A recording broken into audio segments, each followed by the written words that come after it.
The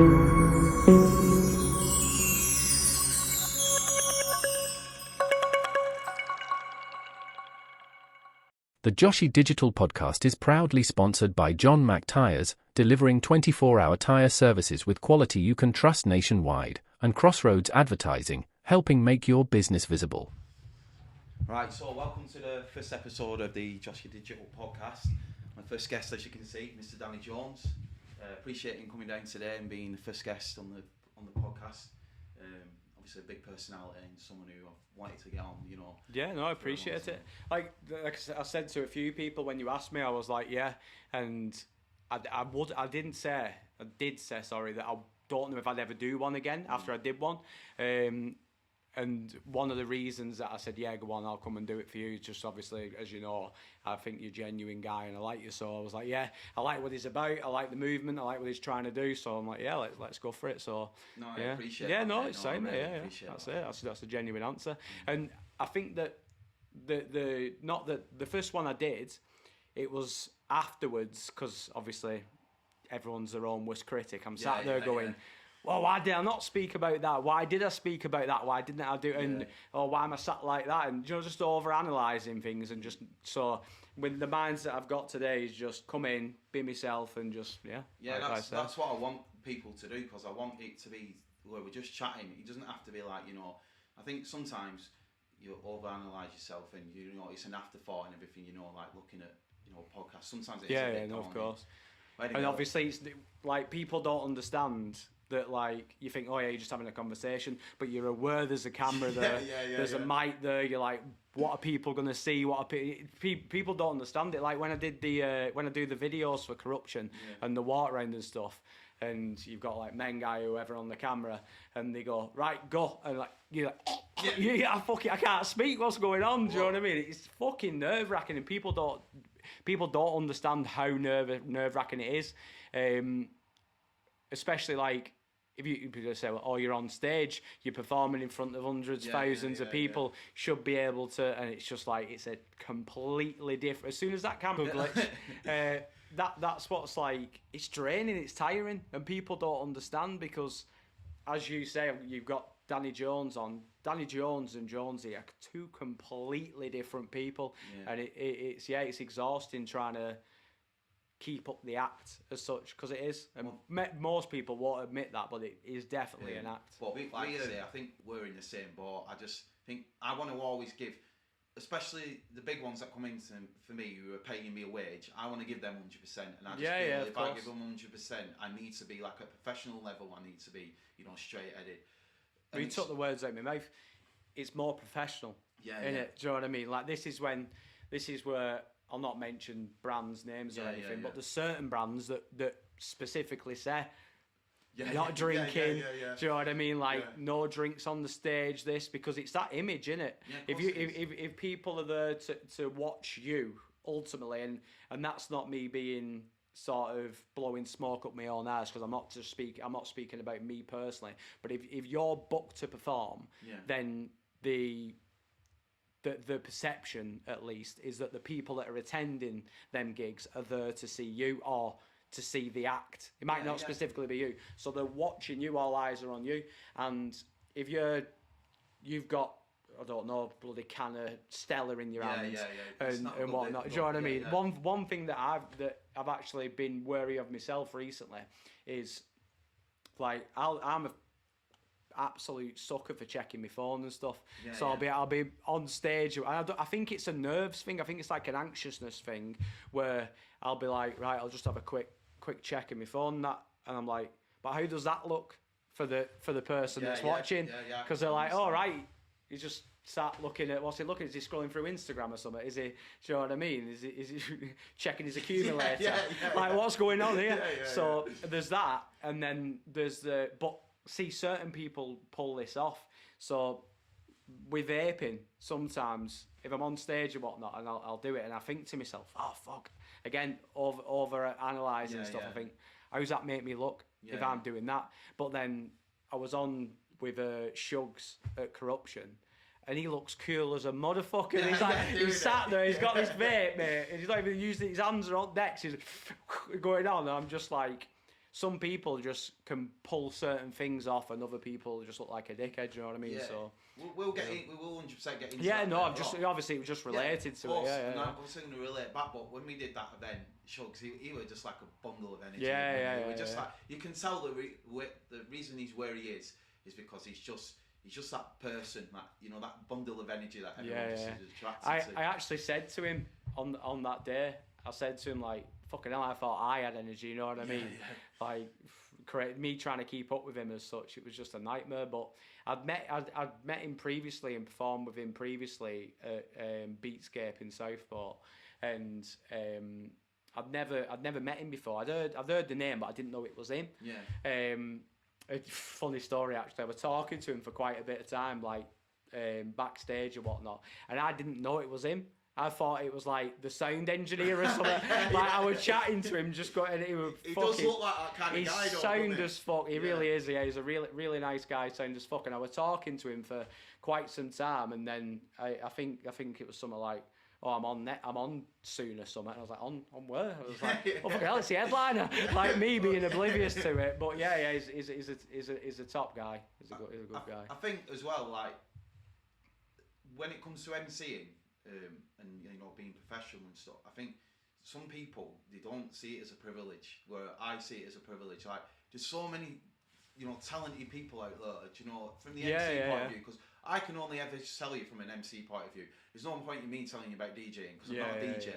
But from an MC point of view, there's so much talent out there, and there's only limited brands that you can do them massive events on. Yeah, there is. So I see it as a privilege. Like I'm honoured to be able to ask and be paid to be on that stage. So I want to give 100%, and I want it to the point where I just think to myself, right, I've got to step it up a level here. But that's where, so going back to where I said, like, the reason I wanted to be involved with this, and because of your work ethic and how you are, and that reflecting what you've just said, you take everything seriously. There's a lot of people that don't. A lot of people, me included, on some gigs, I turn up and I'm like, fucking can't be arsed doing this. Yeah. You know what I mean? I get there, and then don't get me wrong, 9 times out of 10, it wears off before I've even got there. I get there, I enjoy it, I do it and whatnot, but it fits into the persona thing as well, because also what you've got is you're stepping into that character. Do you know what I mean? Like everyone has a bad day, shit days, you know what I mean? Yeah, personal things going on in their life. So if you've had a nightmare of a day and you're just not in the mood at all, you can't go, oh, fuck it, I'll not do it, I'll just do it on Wednesday. You're booked at 10 o'clock till 11 o'clock or whatever, you're booked for that time, so there's no, oh, I'll do it another time. You've just got, no matter what mindset you're in, and people don't, this is going slightly off topic, but it's relevant. People say, oh, you're so lucky to be doing these things and all that lot. And I'm like, lucky? Like, I am. I agree, I am lucky, but people only see that element of it. They don't see the fucking 2-hour drive to the gig and driving back at 5 o'clock in the morning, and then your little lad jumping on your head at 7 o'clock in the morning, you've had 2 hours kip or whatnot. Like, there's a lot of it that they just think, oh, this guy's travelling around the country or even abroad, you know what I mean, for the few that are lucky to do that. They only see that part. They don't see all the sacrifice, years of stuff that you put in, them late nights, lonely nights if you're on your own, driving to and from places. So yeah, I went a bit off topic there, but yeah, the persona thing that I was talking about is like, you're required to be Joshy D. Yeah. Not Josh, you're required to be Joshy D at 10 o'clock. Yeah. No, 100%. You've got to switch into it like that, and it's hard to do, and people, I don't think, see that as much. They just think, oh, this guy's buzzing, he's here, he's performing, he's doing this, and yeah. I think while we're on the topic, obviously, we might as well bring it up, but obviously we'll just switch as we get through the podcast. But I think, especially lately, and obviously I don't blame people, because there is people who, put bad light on MCs, and because either they don't take it seriously, and I've got no problem with that. It's not for me to turn around and say you should be taking this seriously. I just take myself seriously. Do you know what I mean? So, but going back to the the graft and everything, I think you have to look at it like this: is there's a lot of MCs who get into it, who want to get into MCing, but they don't realise the graft that you have to put in. And it's like, for me personally, I've backed myself. You know what I mean? Of course you have. Hundreds of pounds on videos. You know what I mean? Just to try and get myself out. Is another reason what I'm like, I can get behind this guy, because you're not sat there going, I'm entitled to this. I want all this on a plate. Why is no one get? Because there's MCs, DJs, people in the scene that go, oh well, I put out a video or two. Like, why am I not being booked? Why am I not doing that? And the graft or whatnot. Where when I come through 20 plus year ago, whatever it were, like, it was unheard of to be paid. Yeah. Do you know what I mean? Like, we were going, you go down to your clubs like Maxime's, Crick or whatever, and you just stand from a distance and watch the people doing it and hope that one day you'd be able to get up, and you'd have to enter competitions, physically go and see promoters or other DJs, MCs, and give them mixtapes. And it was a graft to get there, and then you'd work for, well, me personally, I can't speak for others, but I know there's a lot of people, Finchy being one of them, who had to put the work in first and do free gigs and turn up, and that's what it was about back then. You had to graft. I went years without being paid, years. You know what I mean? Year and a half, 2 years maybe. Can't remember exactly. But I got a lucky break where I was not in the right place at the right time, but the stars aligned, and that got me there. Otherwise, I could have gone 5 years without being paid for a gig. But that's, so what you're saying, but also, and I'm a nightmare for this, so you're going to have this multiple times through the podcast. But where you were saying about you being professional and like some people don't take it professionally, it's whatever suits you. Yeah. Because I've gone, I'll give an example that springs to mind. There was the Donk Medicine Antidote event on Sankey Street in Warrington. And I went down as a spectator. I wasn't booked, but I ended up, you know what I mean, easy, give me the mic, whoever, all them guys, give me the mic, and I got involved with it. Now, I enjoyed that more than I've enjoyed a gig at that time, more than I'd enjoyed a gig for 6 months, 8 months, because it was just that sort of, there was no pressure on it. There was Killer Combo with her.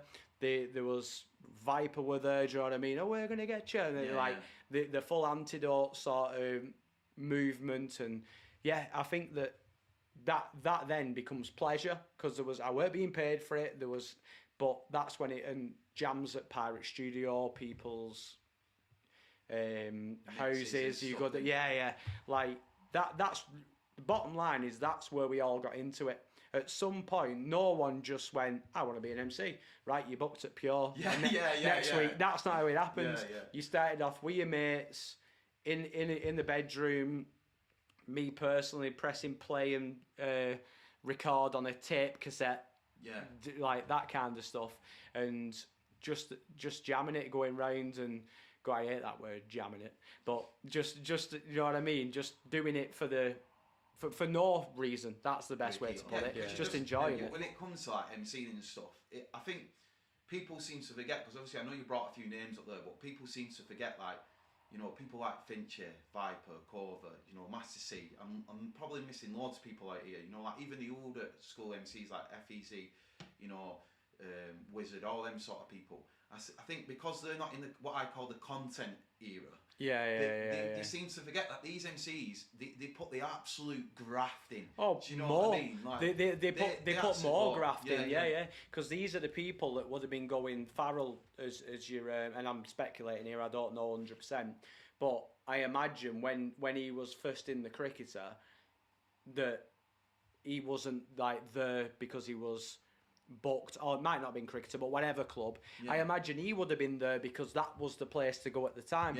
Now you've got Underground, which seems to be the breeding ground for MCs, but obviously a lot of these old school MCs, your Farrell, Avi, etc., like they was heavily inspired by Nats and like the predecessors of that, and there's always going to be that moment from when they went from doing it as a hobby, as enjoyment and not taking it seriously, to then taking it seriously. And that's the fun part. Yeah. That was, for me at least, anyway, I'm speaking on my experiences, but that was the fun part. And don't get me wrong, I have fun along the way when I do the gigs, and there's certain things where I'm like, fucking hell, this is amazing. Well, I think you have to, don't you? Otherwise, you won't be doing it. Do you know what I mean? And it might be that nostalgia factor, because like when you went to a play area when you were younger, and it was like, wow, this is amazing, because you're small, everything's big, and obviously it was a happy time in your life, so you sit fond on that memory. But if you went into that same play area now, you'd be like, all right, what's this? It's harder to get enjoyment from things as you get older. Not that I recommend going into play areas when you're 35, you know what I mean? I mean, I've fit down the slide at least now, so there's one bonus. But yeah, I think that you've got to keep that element of fun in it, as you said, or you wouldn't do it. And that's sort of where I got with MCing, and still am with MCing in some aspects, where I'm only doing now gigs or projects or stuff, this podcast, that either I believe in the reason it's being done, I enjoy it, or it's something new that I haven't done before. Yeah. Do you know what I mean? Like because I started getting to the point where I was like, it's just another gig. Yeah. It's just like, oh yeah, just no, I'm not interested. And there's a lot of times, especially obviously with my health last year and stuff, where people have messaged me and be like, oh, I want to book you for this day, and I was just like, in the nice way, I was like, sorry mate, I'm not taking bookings, I'm not doing this, I'm not doing that. I think again it goes back to that privilege sort of thing. Like, I've done that this year because obviously I worked hard last year trying to make a name for myself, you know, like, and corruption allowed me to be able to, you know, people that didn't know me before, you know, now know me. I think it's a privilege where, I mean, when I first came back 3 years ago, like, I did it for about 2 or 3 years, from 2006 to 2007, and then I had my little girl, and I had to, you know, do dad duties and come away from it. But when I first came back 3 years ago, I think it was like 39 gigs in like a year. So that's like, you're out every other weekend, and you're putting the graft in. And I travelled all the way down to Newcastle for an event. I'm not going to mention it, but an event that, you know, didn't do so well, didn't get paid. You know what I mean? You've got to take, you know, the bad with the good. Sort of course, thing. Yeah. But what I try and say to MCs is, go back and listen to these old, because you can get something from everything. You know what I mean? Especially MC wise, even if it's a little bit, it gives you an influence. Go back and listen to some of these old school MCs. Go back and listen to people like the Blackout Crew, for instance. You know, all their old tunes. Go back and listen to you. I mean, you've been in it for a long time. People like Duffy, you know, like these sort of people are the people that you can take little bits from. You know, I'm not saying copy them, but but so I mean, like you said there, I've been doing it for a long time. I still, to this day, if I'm in the same venue as Duffy, is a good example of it. Like, Duffy's one of my closest mates. I watch him like a hawk when he's performing. Yeah. Because I want to learn. I always want to learn. And Duffy, for me, is the fucking creme de la creme of you know what I mean, his performance, his sort of visual presence when he's on stage. If Duffy's on stage, you know he's on stage. 100%. Do you know what I mean? Yeah. Like, the for me, is that as an all-rounder as such, is the creme de la creme. So I learn, and it's the same if I'm on a gig with Fincher. I'm probably stood, like, if there's videos, there'll be videos of me stood there like watching. Yeah. Do you know what I mean? I've known Fincher 20 years, but he's a master of his craft. So I'm going to sit there and I'm going to watch, and I'm going to go, well, I've not seen Fincher. We're going back to the phone thing. I've not seen Fincher look at his phone while he was on stage for an hour. It's just taking things like that. Like you said, not copying, but that's what professional looks like.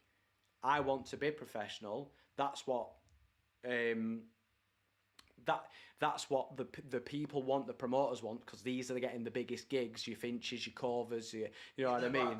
They're at the top. They're at the top. You know so whatever they're doing is right. Yeah, and it's not that I want to copy what they're doing. I'm taking, as you said, inspiration from the little things. Well, like I said, Finch didn't pick up his phone Yeah. when he was MCing, or I didn't see such a body vaping, and that's just, again, it's me being over analytical, but that's what I want to learn, and like when I look at Duffy, there just doesn't seem to be, and I hope he takes this in the right way, there doesn't seem to be any effort there. It's just natural. He's a machine, man. Yeah, it's just natural, and I sit there and think, fucking hell, I wish I had that energy as such. You know what I mean? I think we spoke about this before. Like, obviously, when going back to when I first met you, like I met Duffy a good couple of years before that, because obviously I met him through Sanctuary. Yeah.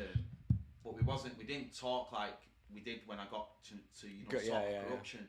And I think when I first met you, I actually said to you, I thought you didn't like me. Yeah. Because it was like, again. So this is a good point, because there's fucking a list as long as you can imagine of people who thought the same thing. But it's one, if I'm observing, I've got a resting bitch face, as they call it. You know what I mean? Yeah. Like, there's that side of it, but then there's also like, I don't struggle with anxiety to that level. Do you know what I mean? I've got like that, which I suppose fucking a lot of people have, or I assume, got that generalised anxiety as such. And I'll not mention names because I don't want to. They might not want me to say it, but there was a few people, I've spoke to you about it before, where I went to. They were doing a live recording sort of thing, and one of the guys, KV, who was there. Top lad, by the way. Fucking top lad, absolute phenomenal on the mic and stuff. Yeah, I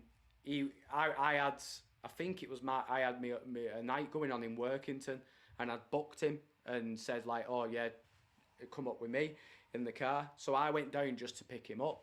Now, I've had a conversation with one or two of these people afterwards, but when I went in there and let on to Apple and let on to Kev, that's my comfort zone, because I've known them two for many years. Yeah. But what it seems now, I've spoken to a couple of the people who were there, was like, oh well, Jonesy were ignorant. He come in and just said hello to them and didn't say hello to us. And I'm like, but why is that responsibility on me? Like, I'm coming into your house. Yeah, I get as that. Such. Do you know what I mean? Yeah, I get that. And that anxiousness, like, yeah, I see it from both perspectives. I'm coming in and like, I'm just saying, I'm sort of singling somebody out, but I'm not. I don't think about it like that. I was nervous as fuck. I know it sounds stupid, but I was nervous walking into that environment. There's loads of young, hungry MCs there. Do you know what I mean? Like, going on, and I'm walking in and being over analytical again. I'm like, oh well, don't know. You know what I mean? Just a bit edgy. So it wasn't intentional that I didn't let on to these people. I just let on to the people who I knew, because they was my comfort zone. The same way if I go to a club, do you know what I mean? I'll walk in the club and you directly go to the people that you know, or the crowd that you know, or you know what I mean? Like, it's that. So, but yeah, a lot of people do get the wrong impression, and they think, fucking hell, Jonesy don't like me. Well, where was the first place I met you? I think the first place that we met was the Circus One. I think I've been in the same sort of like circles, but we've never actually events wise, but we never actually spoke to each other. And I think that's what you did. I think that's what happened to me. I think I walked into a room. I think it was underneath Pure, the club. The green room. Yeah, and I think I walked into there and I walked down and you were talking to every single person apart from me. So I said to Tucker afterwards, have I done something wrong, mate? Like, because I'm like that. Like, I analyse everything and I analyse people. And we do, because I mean? Everyone. I don't care. I've spoke about this with mates recently. Everyone, or the majority, because I'll not tarnish everyone with the same brush. But in order to be an artist or a creative person, whether you're doing podcasts, you're being an artist, you're doing whatever, you've got to have that certain tick in your brain that makes you into that person. And in the scene, it's fucking riddled with ADHD. People are overthinkers because you're putting yourself in a position where you're ultimately going to be critiqued, whether it's good or bad or whatever. You're there, and like I said, that situation, I don't recall this situation, so I definitely wasn't doing anything untoward. I wasn't going, who's this guy? I'm not speaking to him. But I imagine the people I was speaking to was the comfort zone. Yeah. They're the people that I knew, I've known for years, so I speak to them because I use this analysis when I was on about when I went to Stockport to that place. Like, for me to introduce myself to new people, it doesn't come naturally to me because I'm not shy.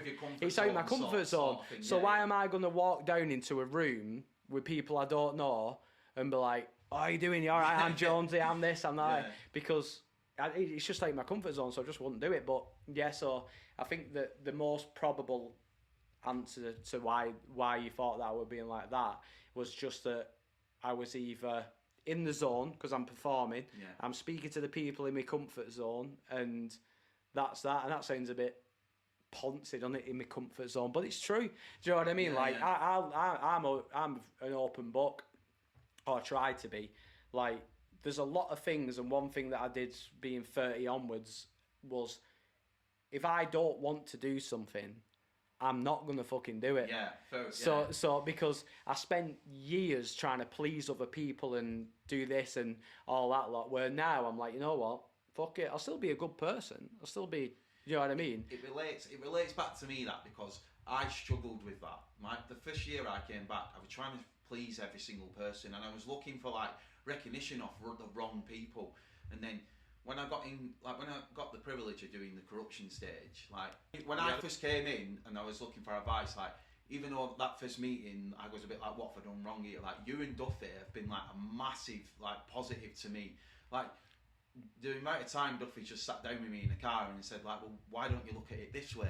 Or why don't you look at it that way? And that comes off experience, which now I think I've got that experience, but I've not got the experience that you guys have got. Like, you've been in it for 20 odd years, you know what I mean? Like, non-stop. So, looking, like, even for myself, I look at Duffy not just as he's performing, but I look at him as sort of a mentor. Yeah.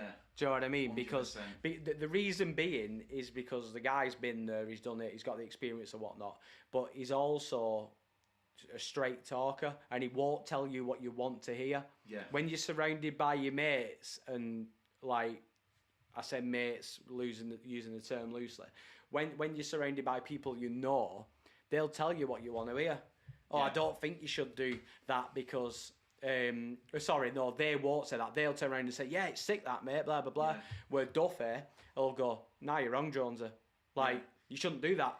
Like, and he'll pull you up on it, and he'll tell you the uncomfortable truths you don't want to hear, and that's where you grow the most. When you're put in a position where someone almost holds a mirror up to you and goes, well, actually, like, as you said, what have you thought about this? Or, and you sort of go, oh, yeah, actually, yeah. When you do your driving test, your driving lesson, and I'm not meaning this in a belittling way, but when you're doing your driving lesson, someone's there and they're holding your hand almost, telling you what to do. You only actually learn to drive once the driving instructor's not there. You're in a car on your own, and you're like, fuck, this is where you start learning to drive. And when you move to that sort of bigger stage as such, 1,200 people in Pure, or whatever the capacity is. Do you know what I mean? Yeah. But like, when you've moved to that level, the only way that you're gonna get the best out of yourself is to be thrown in the deep end. Yeah. On a big set, when it's rammed, not on an opening set or a finish when the crowd's a bit tired or whatnot. Like, it's them main sets, and like you said, me and Duffy, and Duffy more so, I would say. He was the one that was like, yeah, well, these are your guys, you, Bozzy, etc. Like, give them that chance, and I completely agree. Like, you know what I mean? I was like, yeah, obviously that's it, and it's that. If you look at it from a company perspective, company in itself means a group of people. Yeah. So as a brand, as a company, for that, it's the people involved in that make the brand, the company. So if you treat them a certain way, you're gonna get more output of that person. And I'm gonna jump right to it now. Where when I was ill and I'm lying in hospital on Christmas Day, and at 10:30 in the morning on Christmas Day, the corruption lads send me a message when they're sat with their whole families and everything, and like, Hope you're good, brother. Blah blah blah. Rest up easy. We're all thinking about you. I know you can't make it tomorrow, but we've paid you anyway and stuff like that. Mate, that it was not about the money. Like, a lot of people go, fucking hell, they paid you. I'm like, yeah, they paid me X amount, whatever. Like, it is what it is. It's the fact that them lads was with their families on Christmas Day and gone, let's message Jonesy. Let's check in and make sure she's all right. Mate, I will do anything for them lads now. Yeah. Like, I would have done before anyway, because like I said, they were good people. But that then, I was crying in hospital. It might have been the medication or whatever. Do you know what I mean? I blame it on that. But I was like, fucking hell, it took me aback. Every one of them are top lads. I've known Ryan and Cameron the longest. He used to play football with Ryan when we was in we went to the same primary school and everything. Dealing with it or whatever, you know what I mean? Or that kind of stuff, because there's a few people, and Duffy's obviously one of them, like I says, that speaks the truth, but one of the main people, and he wasn't the person that changed me from an MCing perspective. He changed me from a personal perspective. As I said before, I used to live my life trying to please other people, being this fake person to try and make other people happy, but actually making myself unhappy. Yeah. And it was Dowie who you turn round and again just fucking said it as it is. He was like, Jonesy, you're trying to like be somebody that you're not, when the person that you are, you're a fucking top guy, you're this, you're that. You're like you don't need to impress these people. You don't need to do that. Just be you. And obviously I didn't listen to his advice straight away, but a couple of years down the line, I did it, and I was like, oh, this is fucking so much better. Because I'm happier. Yeah. And I was always so keen for other people to like me, other people to approve of whatever I did or whatever. You know what I mean? If I put a video out, and where now I just find if I'm just myself, then you're always going to have people who either take a liking to you or don't. But if you're just yourself and your authentic self, then I think why we get on so much is because we've got so much in common. I mean, that day when there was one day where obviously I was looking for a job and you were trying to help me out, sort of thing. I mean, just spending the full day with you, that day and finding out other stuff from you, and I think we just vibed off each other. Yeah. And I think that's why we got along. Like we get along now. We message over, every other week or whatever. But I think one of the things is I think you and Duffy, like, you work so well together, and I'm the same. Like when I'm at corruption, just because I'm there, I'm not thinking, I'm the big I am. I'm not. I critique myself more than anyone else does. So when I'm watching people, like even at other events, like my inspiration is getting into MCing. Obviously, I'm not going to go too much into it because I'm going to save it for another podcast. But people like FEZ, stuff like that. Yeah. But being around you guys has made me better. Like just watching you. It's what I said earlier. If I'm in a room with someone that is so like the Fincher, the Corver, the Duffy, I do the same thing, because ultimately our goal is to be better. So you'll sit there and you'll take it in regardless of what it is. When obviously I do the DJing and stuff like that, I watch DJs even when I'm on sets with them. Like when I was with Shugs and I was on hosting his set. I bet you I spent 15 minutes of the set watching him DJ, because I'm like, what can I learn from him? What's he doing? He's one of the biggest DJs in UK and Ireland, or in the UK now. What can I learn from him? Yeah. So even though I'm being paid to host, I'm sat watching him going, what can I learn from him? No, but that's just the sort of person that you are. And I think going from the MC, because might as well stay on the topic now, what I try to do is the way that you give back to like me, and I'm probably not the only one, like Duffy, I'm all there with Duffy. I've got bags and bags of time for Duffy. He's such a top guy. But having that sort of mentor sort of thing, I try and do that to other MCs as well. I mean, you probably won't mind me mentioning his name, but only bounce to the last event that we did. Obviously, you had to miss it because obviously health. But there's an MC who's coming up now called Chat Dermer, and he came in an absolute bag of nerves. Like you could tell it on his face. As soon as I walked in, I thought he's crapping himself. Do you know what I mean? So me and Makey went out of our way and shout to Makey as well, because Makey is one of my he's a top guy, absolutely down to earth top guy. But me and made him feel comfortable. You know, got him on the mic, and I like doing that. It's what it's about, and the thing is, it's that chain reaction, because I can guarantee you there'll be a time where Jack will do the same for somebody else. Yeah. 5 years down the line, when he's comfortable, he's now getting gigs of his own, like bigger gigs or whatever, and there's someone there that he's doing. There's someone there that's now in his position, so then he'll return that favour. He'll pass it on. Yeah. He'll turn around and embrace them and make them feel comfortable. It's what it's about. Do you know what I mean? And if you think that I'll not mention names because I'm not the thingy, but some of the biggest MCs in the scene need that reassurance. I'm one of them. Do you know what I mean? I'm not saying I'm one of the biggest MCs in the scene, but I'm saying I'm one of the MCs in the scene that needs that reassurance. Sometimes, mate, I get to a club and I'm like, right, where's my little comfort thing? Let's go and have a chat. Let's go and have a chat with that person, and that makes me feel comfortable to then be able to do it. Do you know what I mean? So I get that, and I think that even I understand that, because even I think people who are right at the top of the scene, I think they need that little bit of a boost every now and again. Of course they do, yeah. Like, oh yeah, you're brilliant, and then that's it, nothing else gets said.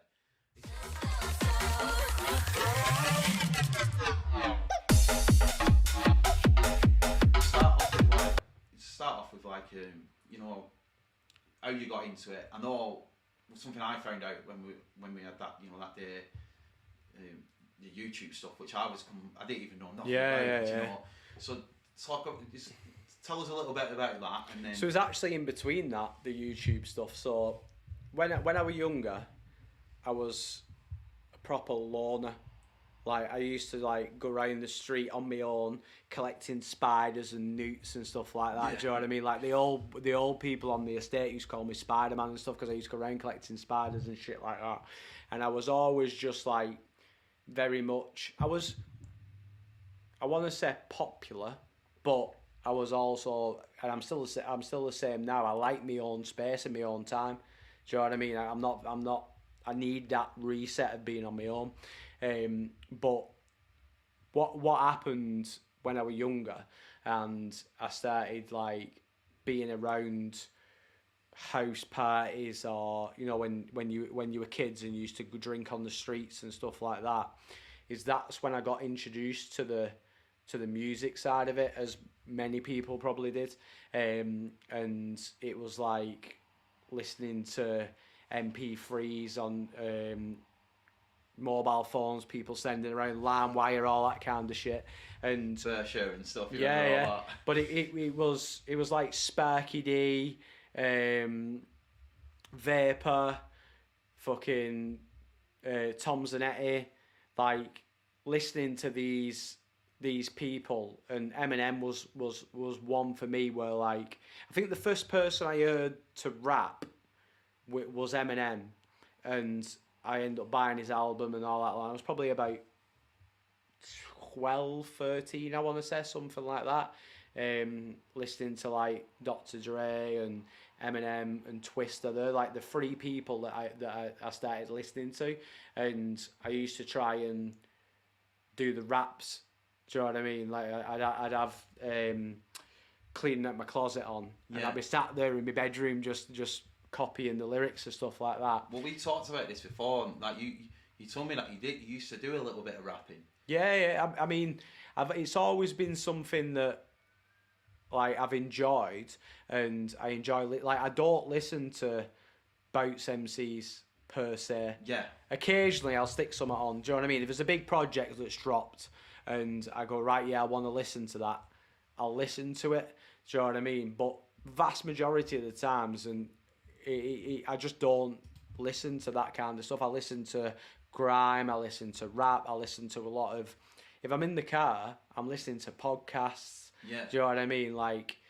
Fucking financial stuff, stocks and shares, or self growth podcasts and stuff like that. I listen to them, or I listen to grime, rap, even acoustic music. I absolutely, if I could only listen to one sort of genre of music, I know it's not a genre, but acoustic for me, like live lounges, and I know you do. You do stuff like that, actually, thinking about it. But yeah, that's where I love that stripped back, raw. That's what I listen to a lot of. But going back to the music side of what got me into the music was you're on parks, you're listening to people's got the D500 Walkman, and the Walkman phones and all that kind of stuff, and they're playing these tracks and stuff like that. And I was doing that, I was listening to that, and I thought, I want to do that. So I got, I can't remember what software it were, but it was around the time of LimeWire and stuff like that. There was a software that you could record, like Audacity and these ones. I can't. It might have even been Audacity, but I can't. I don't think it were. In fact, it weren't, because I know, but I can't think what it were. But I just started doing it with a computer mic, like an old shitty little, almost like a straw with a. I know which one you mean. You know what I mean? It bends like a straw. Yeah. With this little like plastic thing on, and I started recording stuff. They're getting the tracks off LimeWire, putting them on. The limited tracks we had access to, it was like it was like the big songs at the time or whatnot, and started doing it to stuff like that, and I was doing stuff like that, and I did it with a guy called Levi who I used to go to school with, and we did it just sort of taking the piss. Well, not taking the piss, we were taking it seriously, but we weren't trying to make it or whatever. We were trying to get a good recording down, and we did that, and then it started circulating round. At first it might have been like round the class, then it was round the school, then it was round all the schools in Wigan and stuff like that. And then Peanut, one of the lads who used to knock around with when I was younger, he made an edit of MC Smalley versus MC Jonesy. And he did. I've heard about this. And I've never actually heard. Actually heard. So he did this edit where it was like the MC Smalley. Yes, MC Smalley. That's my name. And then it went fuck off, and then went into this me and Levi, the track that we'd done. I think it was Cruising, and we'd done that. And at the time, it was already circulating rounds, like not that track, but tracks of me or whatnot, but then it just fucking blew up, obviously off the back of how big Smalley was at the time. And that's when like I then started getting on buses and going to like other, when you're a kid and you like come, I go from Wigan, I go to Bolton, and I'd hear people playing it, and I'm like, oh, that's me, that's he's playing me on there. And that's where like it started as such with that. But I used to listen to all the Crick stuff, all the Monroe stuff, the Killer Combo, even the older stuff like Nats and Layback and everything like that. I was just obsessed with listening to it. A few funny stories about you. Of course. But because we're talking about that sort of, let's talk about you. Let's not talk about MC Jones. Let's talk about Danny Jones. So just tell us a little bit about like what you're doing, your normal, like what your job is, what your other hobbies are outside of music. And obviously, I know if you've got is it a son? You've got a son.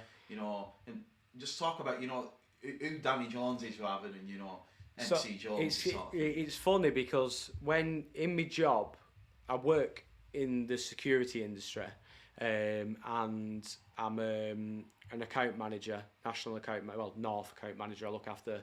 I said North. I look after from bloody Telford to all over West Yorkshire as such. So it's not necessarily North, but people who know me from that background, from the security aspect, because there's a few that have gone, I seen a fucking video of you the other day doing this, and I'm like, oh fucking hell.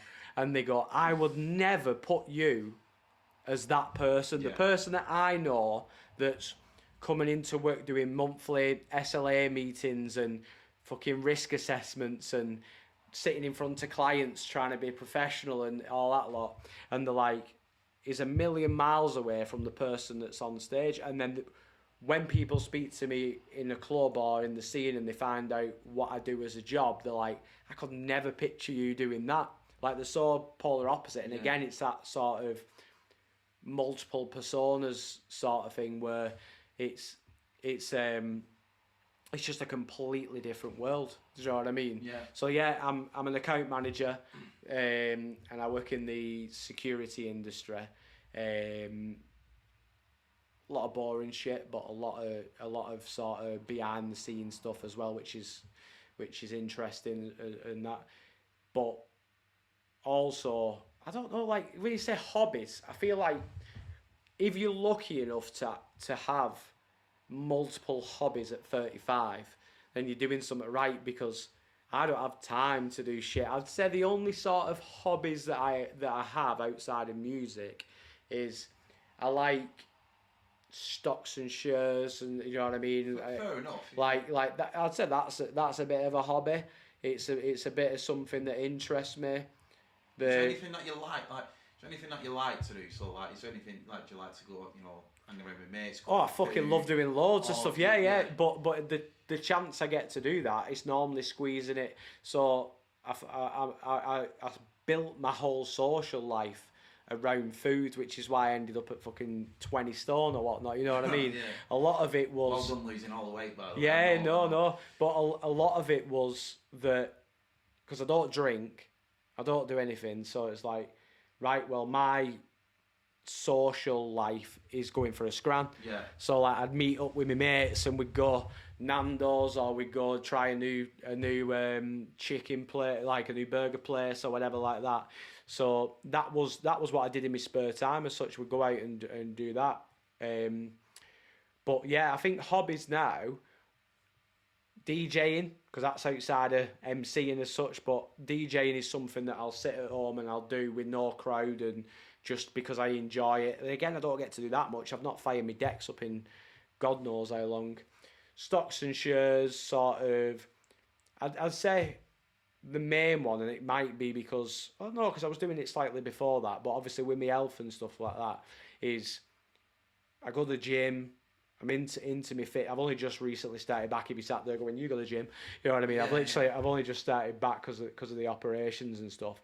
But I'm big into sort of self-growth, and that can be on an intellectual level, it can be on a fitness level, it can just be learning from your mistakes. So yeah, a lot of the time a hobby is listening to podcasts, funny enough, you know what I mean? I sit there and just try and get information about fitness, finance, just a way to be a better leader, a better, because obviously my job that requires that, just trying to be a better person in general. So yeah, so that was the hobbies. I respect that, you know. Yeah, yeah. I'm not going playing football on a Wednesday night or darts or anything like that. Like, I've not got that kind of hobby. Yeah, I'd say that the spare time I have, which is very little, I'll try and whack a podcast on, or I'll go to the gym, or do you know what I mean? Spend time with my little lad, take him to the play area. Normal.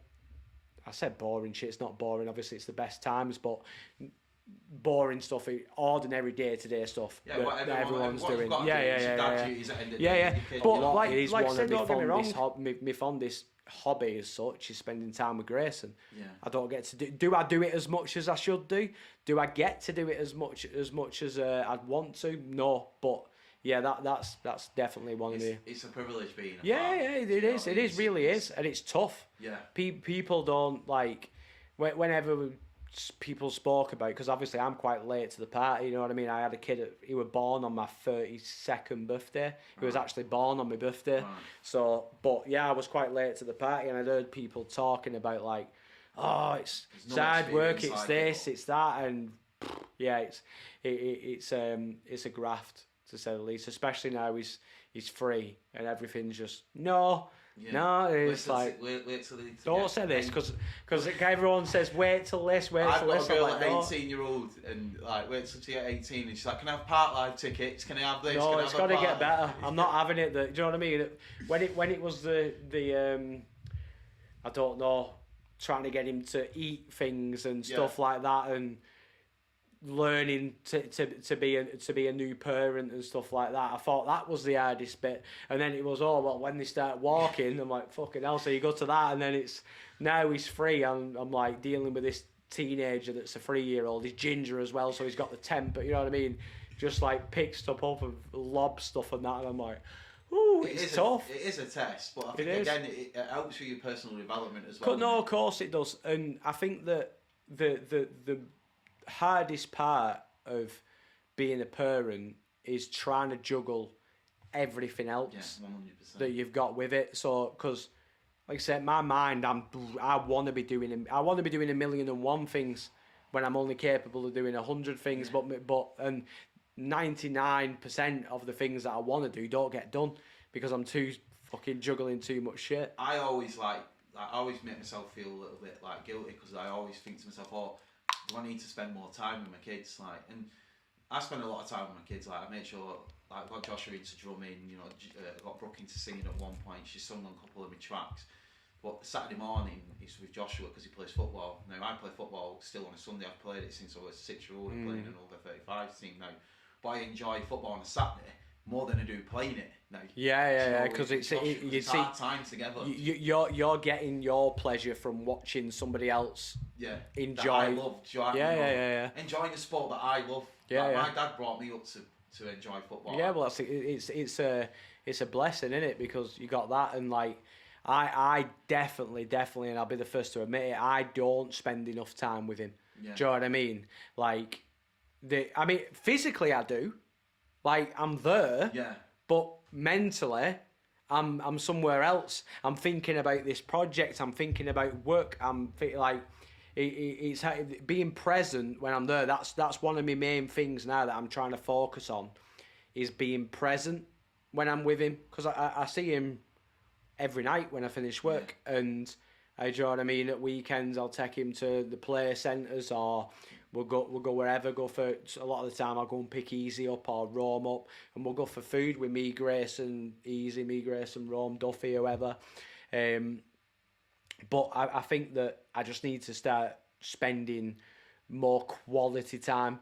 I'm spending time with him, but you're not the only one. No, of course, I think it comes to a fact of, I spent a lot of years, and again for another podcast, I spent a lot of years trying to, build someone else's dream, and I lost and thinking about purely the money, thinking, oh, I'm gonna get so much money that I can treat my kids, but I've lost a lot of time with them trying to do that. No. And I don't think you can do both. I think it has to be a steady. And I think I'm at that earlier stage, because for the first, so like when Grayson was born in 22, the November of 22, I was gigs galore. Do you know what I mean? I had multiple promotions at work in a short period of time, so my head was buried in the job and stuff like that. And like the element of trying to be present when you've got all that going on, and like you said, I was focusing on maybe the wrong thing. Well, definitely the wrong thing, but it's hard to, because what you want, I'm sort of getting a bit fingered away with it, but what you want is the best for him or for her, for your kid. What I think that is and what he wants are two different things. 100%. Do you know what I mean? Yeah. Like, I'm sat there going, well, I don't want him to go through what I went through when I was 12, 13, a kid, and in my younger adolescent life, and I don't want him to go into life and not understand your credit score. It's like stupid shit, because I got myself into debt when I was younger and all that, and I'm like, no, I want to go, do you know what I mean? I've got a bloody stocks and shares ISA for him, he's free, but I want to make sure that when he gets to that age, he's financially literate, he understands that kind of stuff, because they don't really teach it as stuff. I want to make sure that he understands life, not what's taught in school and stuff like that, which is not a bad intention. I want what's best for him. But at 3-year-old, the little geezer just wants me to play blocks with him. Before I come here, I was just building a big tower block with him, and he's throwing cushions at it and knocking it all over and stuff like that. That's what he's interested in. He just obviously, I'm not sat there going, these are the financial times. Hey, we've got this going on, this stock's gone down 13%. No, but like, I'm just constantly thinking too far ahead. Yeah. I'm thinking, I don't think there's anything wrong with that. Well, there's not, but at the same time, like, I'm not, don't get me wrong, I'm not sat here going, I had the worst childhood ever and all that, because I didn't, you know what I mean? But there's certain parts of my childhood that I don't want him to go through. Yeah. Do you know what I mean? I think they always say, it's like that old saying, innit? Like, you always want your kids to do better than you did. But coincidentally, I put a lot of credit on the person that I am now is because of my past experiences. But yet I'm wanting to take them experiences away from him. It's the struggles, it's the unfortunate stuff that's made me into the person that I am. I think it's just because you're his dad and you don't want him to go through that. But at the same time, like, because I'm an overthinker, I think if I do wrap him in cotton wool as such, I would never do that, you know what I mean? If he falls over, I'm like, get up. Do you know what I mean? That can't toughen him up sort of thing. But, like, if I take away the elements of life that I don't want for him, that could potentially steer him in a different way, because it took a lot of mistakes and misunderstandings and everything to get me to where I am today, to be able to be in a position to go, actually, this is what I want for you, but it's only because of them things that I'm in that position. Yeah, I understand. So I've got to try, it's a tough one. It's a learning thing, innit? Like, you've always got, I think, when you have kids, you always want to be like, you shouldn't do this, you shouldn't do that. I mean, my little girl turns 18 in April. She's not actually 18, she's 17, but I call her 18 because it's a couple of months away and I'm saving up the money at the minute trying to get sorted out. But I always say to Brooke, when you go Bolton Town, for instance, be careful when you're going in Bolton. You know, don't do this, don't do that. The world's a different place as well now, isn't it? Do you know what I mean? From, how did you say she was 18? So she's 18 in April. Yeah, so the world was a different place 18 years ago to what it is now. But yeah, ultimately we want what's best for them, and we want, like, them to be safe and to not have to go through the struggles and all that kind of stuff. But at the same time, if you said to me, what's the most valuable life lessons you've learned, every single one of them is a position of uncomfortableness. Yeah. It's a bad experience. Do you know what I mean? Well, you don't grow if you're in the same environment all the time. You can't learn anything new because you're in the same environment. So there's sort of mistakes that make you that better person to be able to even push that onto your kids. Like, sometimes, I understand what you're saying. They need to make mistakes themselves, be able to come back from that. Yeah. The Joshy Digital Podcast is proudly sponsored by John Mac Tyres, delivering 24-hour tyre services with quality you can trust nationwide, and Crossroads Advertising, helping make your business visible. Your YouTube stuff, because I know that you were getting massive views on YouTube, and then I know then something happened and you was in the paper and all that sort of stuff. Yeah, so it started off where I was doing sort of, before Snapchat was a thing, I used to just do daft videos and tag my mates in them. Do you know what I mean? Silly shit. Just sort of, sometimes pranks, sometimes not stunts as such, but you know what I mean? Like acting out stuff and all that lot. And I'd tag my mates in it, rather, because Snapchat weren't a thing, where now you might, I don't know, fucking do something daft and send it to your mate and be like, because it's that enclosed thing now, where previously, Facebook, obviously, before it is what it is now, it was a place where I just connected with my friends. Yeah, it's changed. It weren't a promo tool. It wasn't an open platform for everyone to view your life and see that. It was just somewhere that you interacted with friends. And I'm talking 2012, 2011, something like that maybe. So yeah, I started doing videos as to where I would just being a dick, being a class clown. And I'd tag my mates in it so they could see it and stuff like that. And then I started like noticing that more people, and I was completely oblivious to social media and the algorithm and all this kind of stuff. I started seeing that more people was like liking my stuff and that. And someone said, you need to turn your follow button on. Do you know what I mean? And I was like, what's a follow button? Like, I didn't know what followers were and all that. Yeah. And I was like, all right. So I turned it on, and literally within a day I had 10,000 followers. Yeah, that's big. Yeah, and I was like, what? And then the day after I had 30,000 followers. And then I put a video out and it went 50, 70, hundreds, you know what I mean? I can't remember exactly where I got to, but it was over 100,000 followers. And this was a time before being Facebook famous was a thing. There was a couple of, I think there was about 5 people in the UK that was Facebook famous, and I just accidentally became one of them just off doing daft videos about mates and stuff.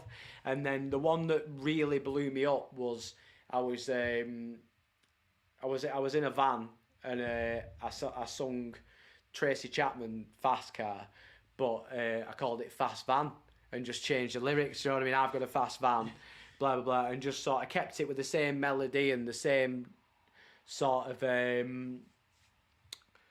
chorus and hook and everything, but just changed car to van, and I'm doing this, I'm doing that while I was driving somewhere in the van, and literally went to sleep. At this point, I'd turned the followers things on everything. I went to sleep, and I woke up the day after, and I had people messaging me from New Zealand, America, Australia, and I was like, what the fuck? I was like, this is mad.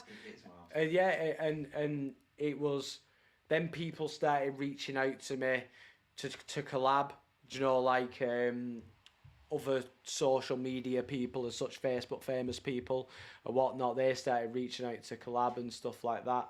And it got to a point where I was doing them sort of things, but again, it goes back to this switching into that persona, the person that I was. Like, I used to go on camera and I'd be like, all right, fuckers, how are you? Do you know what I mean? Like, that's not me. It was an act. Yeah.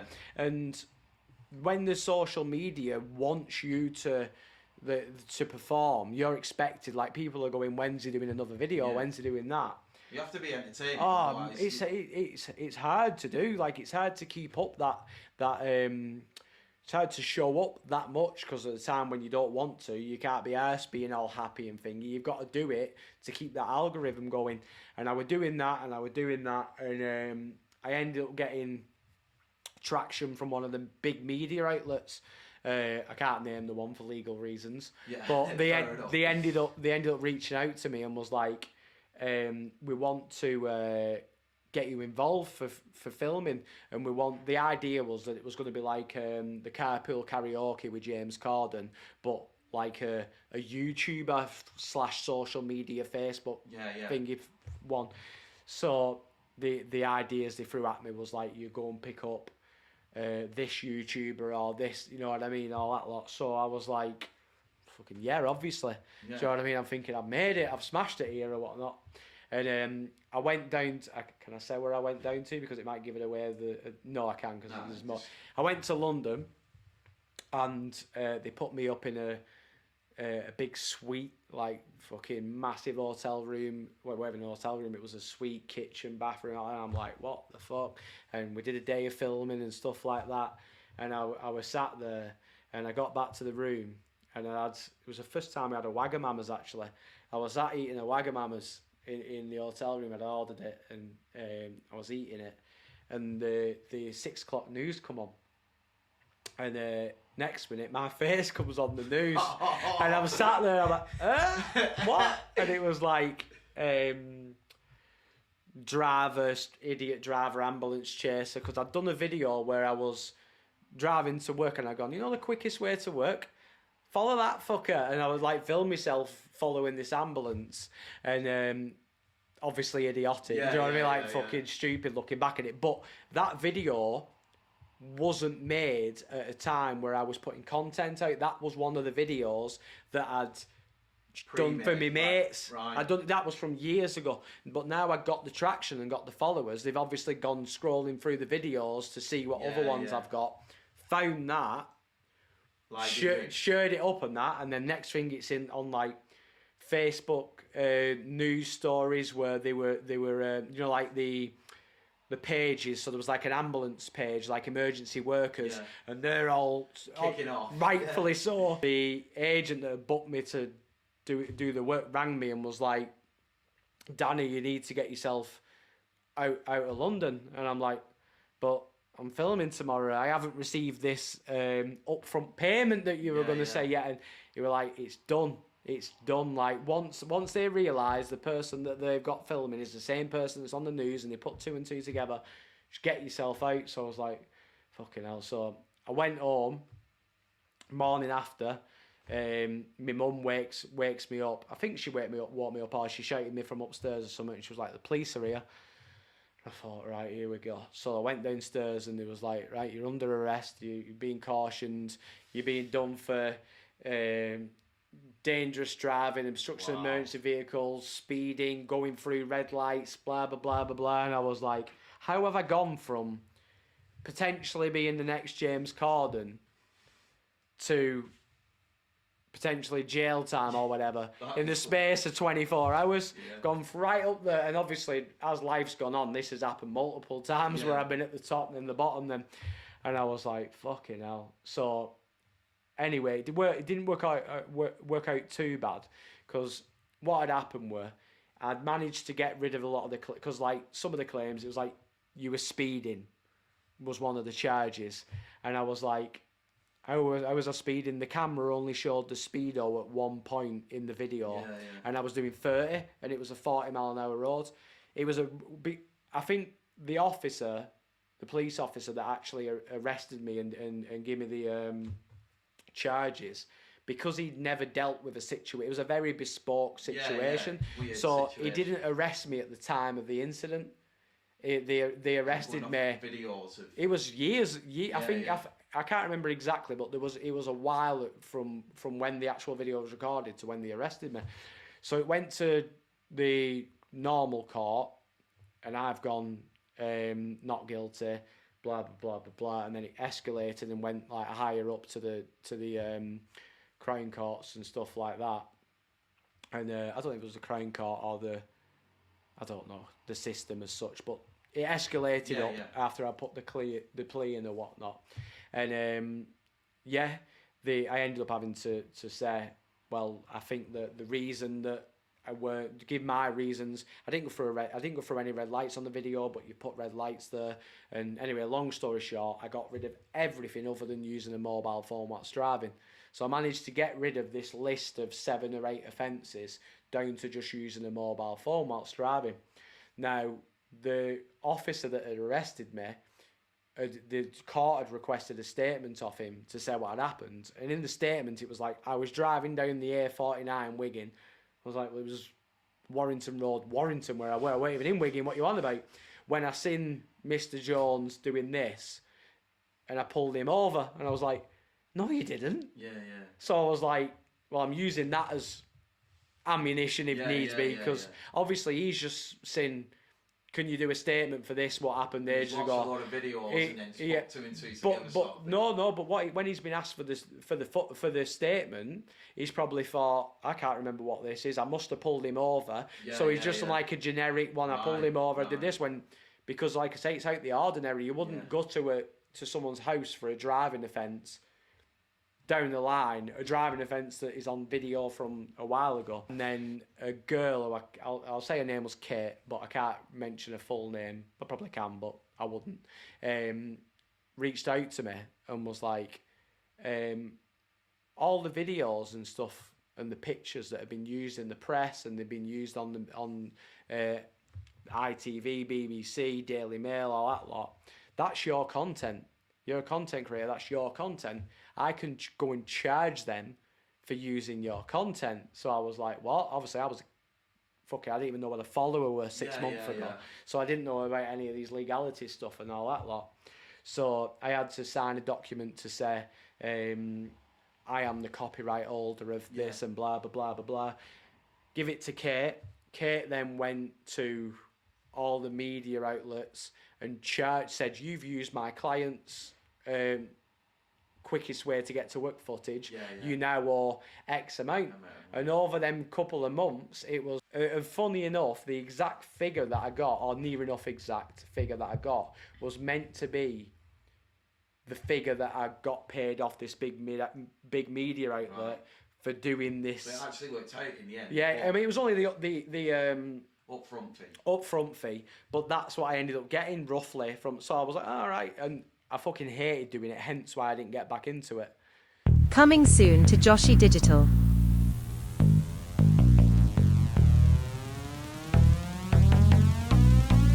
Feel Good drops on all digital platforms and the Joshy Digital YouTube, March 2026. So, if you just tell us now, like, I know like you've been in a game like 20 odd years now. If you just go through a little bit of like how you got started, and like tell us just a little bit how like you got interested in it, and the sort of people you was around at the time. Yeah, I think like most people who's been in it since they were young, it was around that era where people used to listen to the phones, and they were sending it through fucking infrared and all this kind of stuff, and LimeWire was a big thing and all that kind of stuff. And it was hearing, I can never remember. I know people sit there and go, it was this person, but I don't know. I was listening to like Sparky D, Vapor, fucking Eminem, Twister, like not particularly one MC from. As time went on, the most influential person to me when I was younger, the two people, was MCG and Darky. They were the two people that, like, when I used to listen when I was younger, and Layback, I would say they were the three people that when I was started listening to MCing, proper MCing as we know it, they were the people that was like. And a lot of the time, I still get it to this day a bit, but especially when I was younger, people used to say, "Oh yeah, you can tell you listen to Arky because you." It's a good job you mentioned him, actually, because I wanted to mention him, and I was going to put a status on him about him the other day, how talented he is. Like, he sent me some ridiculous tracks, like, and they're not even MCing, they're like sort of rap singing. Yeah. And he's just, and like, I only got to meet him when we did the 8 bars thing, and I was so happy that, because he's sort of gone into retirement now, he's doing his own thing, and I was so happy that I managed to get him on and actually work with him, because he's one of the people who, you hear his name time and time again, like Arky, and like some of the stuff some of the videos I've seen and some of the tracks that he sent me, after the 8 bars, like, that needs to be put out there. Oh, it's ridiculous. I mean, I don't know if you heard the intro one he did, in the rap one, intro XXXOX. I think I've heard a little bit of it. It's the beat that Wretch 3-2 and I think I've heard a little bit. So it's fucking phenomenal. The guy's stupidly talented. But yeah, when I was younger, they were the people that I listened to that wanted me to, obviously I listened to Farrell and Avi and Blaze and everyone from like the Monroe's cricketer stuff. Yeah. Like I listened to it all the time and stuff like that, but that's what made me was what got me attention. But when I listened to like G, this lyrical, like, you know what I mean, I committed a sin, I'm afraid that it has been done, storytelling stuff, and Arky's just the mix of the lyrics and the flow, because he's got that kind of like flow what like not many people. You got a couple of the Blackpool MCs that you could tell was influenced by Arky. And that Makey was very influential. A lot of people will be, and rightfully so, because he's fucking unbelievable. But that was the sort of group of collective of MCs that made me go, right, I want to do this properly. I started writing, I started doing shit little like rhymes about stuff about Jeremy Kyle and all this kind of stuff, you know what I mean? And I'll make you laugh, I'll make you smile, I'll sort you laugh, I like Jeremy Kyle, proper like cheesy shit. And I started doing it where I was recording on like the little PC mics and stuff, and just on my computer and doing it. And then the track started circulating round on the Bluetooth infrared, people sending it about on LimeWire, and it fucking lot of favours, you know what I mean? So it sort of gave me that little elevation, that push. And then what it were, I started going to there were Lush clubbing, under 18s, Liquid and Envies. They used to put on all around the country and stuff. And I started going to the one in Wigan, the under 18s. And they used to have like an MC on for an hour or something like that, if I remember rightly. I've done some books, so I was part of a group called Ultimate Bounce, and we never made any money off it because there was like 15 of us. I think we got five each at one point. But I did like the lush round, so we did like clubs in like Wigan, Warrington. So the chances are, because when she said that, then I was like, I'm sure I remember that movement as such. So we probably crossed paths back then. Do you know what I mean? Because I met Blackout on that same circuit. Right. That was when I first sort of got to know Kurt and Jordan and everyone, because it was at Lush Clubbing. I was at the time, I'm skipping a bit forward here, but I'd been made the resident for Lush Clubbing, and then they'd have Blackout. So that's how I got to know Kurt and Jordan and Dowie and everyone. And so I'd entered a competition. I'm going to go back to obviously how I got made the resident. I'd entered one of these MC competitions that they used to have, and it was at we're actually in Liquid. It was at Jumping Jacks across the road. I don't know why they did it there and not in Liquid, but I entered the competition there, and Finchy was the judge. So I don't know when this would have been, because I imagine Finchy would have already paid his dues to be in a position to judge it. So my memory's terrible, but I knew Finchy anyway, because in our area, his dad used to live at the street back of mine, but he had his decks and everything set up in his shed, right? And I had mine set up in the shed. So I'd been to his, he'd been to mine and whatnot, and he was the judge, and I ended up winning the competition by I think it wasn't biased, because it was off, if I remember rightly, it was off the crowd reaction. Right. With this person, and I ended up winning it by that, and I got on as a resident for the Lush Clubbing, doing the under-18 circuit and doing that. So I started doing that. Was doing that sort of week in, week out, or whenever there was events on the under-18s ones as such. And then I went to Maxime's under-18s, and it was Maxime's where it proper got me attention as to like what MCing were, because I'd just been saying them shit lyrics that I've been writing in Lush, in Liquid and Envy or whatnot for 15-20 minutes, and then I get off. So there was no room for growth or whatever, because I was just doing the same thing every week or whatever it were. So when I went to Maxime's, and there was like Scotty G, Roach, Rhythm, Blaze, everyone like that, and I was like, this is what it's about. I'm watching these people, and I'm like, this is cool as well. Roach is another one who I like. I was just about to say then, you literally, just as I was about to say, you mentioned with Roach. So with Roach, I was always like, when I seen him, I was like, he looks cool as a motherfucker. Yeah. I want to be him. Yeah. I want to do what he's doing, because he just looked the part, and he still does to this day. When you see him, like when he was doing the big shows, so when he was doing, he's still doing them. But when he's doing them big shows and the cameras on him and all that, he just looks the fucking part. He's another MC that I don't think, if you're a new MC coming through, you don't realise the amount of effort and graft that he's put in. 100%. I put something on Facebook the other week, and it's genuine, because I've only ever had about 3 conversations with him, but from them 3 conversations, you can just tell straight away he's that sort of artist. You know, that he's just like that. He's got that energy, and he's that sort of artist where I say to like MCs that are coming through, like, look at the artist, because for me, when I look at an MC, the first thing I look at is their attitude.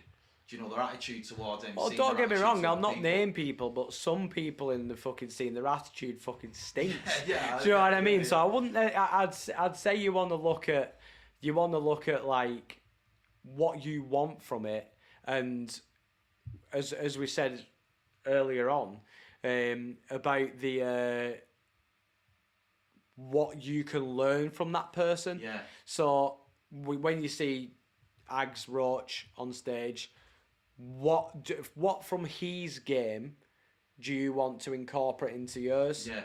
And Finch is the same, what and I Clover. meant is if I look at an MC what I'm taking some inspiration off, if I know their attitude is dog shit, straight away they'll be switched completely off. I don't associate, like I'm that sort of person. Is the respect has to be there and the association has to be there. Now with Ags or Roach, I've not got to know him that much to know that attitude, but I just know from what I've seen, Yeah. You know, like he never really gets himself involved in drama. You always see Not now.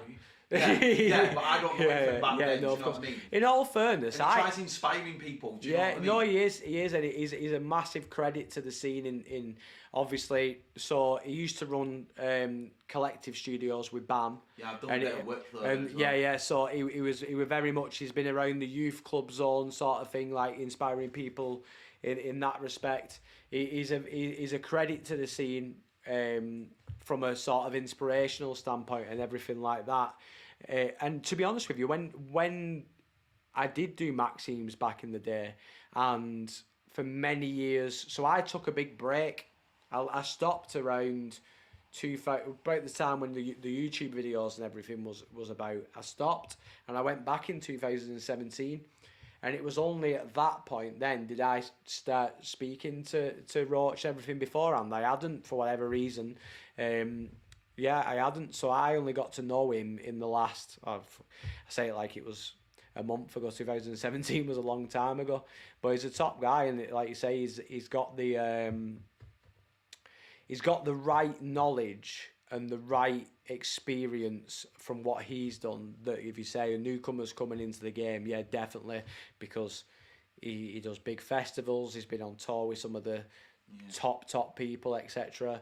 He's been in the nitty gritty of frequency, Maxims back to back, him and Fincher. He's done it every single bit, and he's probably one of the people that doesn't get mentioned enough when it comes to that sort of do you know what I mean? Absolutely, yeah. So it's like we could sit here all day in the amount of talent that's in the scene, and the amount of good lads that I've met within bands, like you being one, Duffy being one, like. My kid, like we could sit here all day around. Of course, yeah. But like, there's certain people that that straight away stand out to me, and I try to if I ever meet them, like try and say a little bit like one of your mates, like Easy, someone like when I first came back, and we spoke about it before, and everyone always brings that Tasker's track up, and I'm like, yeah. But they do because it's fucking brilliant. Yeah. Like, that's something I like. When I first came back about 3 years ago, I was umming and ahhing whether to come back or not, because the first time I did it, mate, I didn't know a fucking clue what we're doing, why I was there, or what even MCing was. I was chucked in the deep end. I went from a youth club straight to yeah. So I had no clue what we're doing. This time I thought, if I'm going to come back, I want to do it properly. Do it proper, have a structure. Yeah, and that track was with Easy. That track, he just sports in it. The beat, the way that he's his style and everything were on it. The whole thing from both sides, from him and Tasker, was like a statement, a masterpiece as such. Like from you said, we're talking about it on a podcast probably 6 years ago it happened or something like that. So it was obviously a fucking good piece of work to still be relevant now, and it was good. And I think that with Easy, because of how he is, like obviously he's got a couple of things now that he's speaking about, new videos dropping. The error statement, every single one of them, he won't just put something out for the sake of putting it out. It's like everything goes into it, where it's something that I need to start doing. I need to start taking a leaf out of his book and only putting things out because it's a purpose, not because someone just said, do you want to jump on this? I'm like, yeah, go on. Yeah. Do you know what I mean? I want again, but this is taking inspiration from people, because that's the inspiration I'm taking from him, and I've known him 20 years. Yeah. I'm taking I should take myself more seriously. The content I'm putting out should have meaning. Yeah. So yeah. Like I say, we can rhyme off all day, but like he's one of he's one of the best. You know what I mean? Oh, he is 100%. Yeah. Well, I've got a file here, so I'm gonna click on if it loads up. Technical difficulties again. I'm gonna click on some pictures. So you tell me a little bit about each picture. So what we're gonna do, we'll start here. This young one here. Let's get that up there. So with the Paul and Shark or Rockport jumper on the chain and stuff. So how old are you here? I'm gonna say, and don't quote me on it, but I reckon I was about 16, 17, something like that. And where is that? It was the guy who's on the decks there, Dale Williams. It was in his house up Adlington. Right. Where Yeah, he was up there, so I become quite good mates with Dale, and I were up there regularly. We used to just have like a jam and a mix or whatnot, and then he used to have like 18th parties there or just like house parties. So we used to go down. So that was when that were. I'm going to click on another one here. A lad that I've got to know very well, Buckley. Absolute gent. Box. You know what Look at I the size of my face on that. No. Look completely different. I know, it's mad. I look like a different guy. Yeah, I've got to know Buckley like over like we gelled straight away. Do you know when we first started speaking? And he could get on with a fucking door. Yeah, you know what I mean? He literally get on with anyone. Absolutely sound. Obviously, you know him very very well. Yeah. And what event was this at? That was at. It was at Park Hall. I think actually might be on the bottom. I don't know. Is it a Let's Have It event? Yeah, I think it is, isn't it? It might be. Yeah, I think it was. Yeah, it was at Park Hall. I think it was. It might have been the first ever Let's Have It that they did at Park Hall. Yeah, and we were there having a D part. I think we was having a D part to art just before that fucking picture, and then. I think it was John Weston come up with a camera, took a picture, guys. Right. Hey, you know what I mean? Mid talk. But yeah, I've known Buckley probably. I'd say 2000 since I've been back this time, 2017, 2018, something like that. Top fucking guy, got a lot of time for him. Absolute nightmare of a guy as well, like, you know what I mean? He's all over the show, he's fucking up here, he's down there. Last corruption event, mate, he dragged me around for about half an hour. The guy's got more energy than a nuclear power station. He's fucking, yeah. But he's so, like, he's one of them guys where he's just a lovable guy. You know what I mean? He is, but for me, I have a very, very, because I'm sober, so I have a very low tolerance in them. So I could spend all day with him in the car listening to music doing this. But if he's had a bevy or whatnot, like, I'm like, Buckley, I'm checking out, mate. It's been 20 minutes, I'm checking out, I'm done, I'll walk off, you know what I mean? Chaos, top guy. Next up, I'm gonna go to this one because I know that recently I've listened to some of your mixes, and I can't remember which mix it was, but one of the mixes that you had on, I played it non-stop for about 3 or 4 days in the car, and I know you've got into, you know, your DJing, and we spoke before where you want to, you know, sort of, you know, you want to do your MCing obviously because that's what you're known for, but you want to do, you know, go down that sort of route of, you know, getting more DJ bookings and stuff. So I've always DJed. I was DJing before I was MCing. Right. Got me decks, got all that kind of stuff, and I always did. I weren't very good, but I was always, that's what I wanted to do. It just so happened that MCing was the path that was meant for me in that sense. But I've always loved DJing. If we've ever been like, if we're ever at Rome and Jen's, you know what I mean? If we're just like round there having a bit of a kitchen party or whatever it may be, and I'll always try and jump on the decks or whatever opportunity gets. So yeah, I really enjoy DJing far more than I do MCing.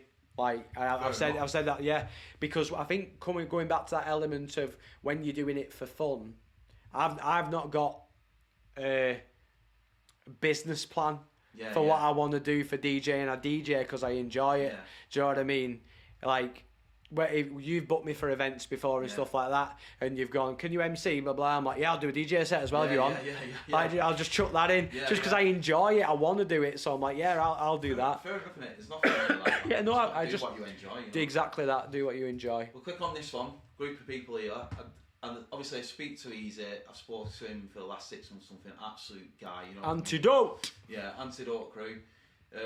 Rome for me last year, like even this year, like he was like he was my best DJ. Do you know what I mean? I listen to quite regularly. But Jen again, she's done some, you know, brilliant she's events. one of. I actually said this to her the other day, or a couple of weeks ago.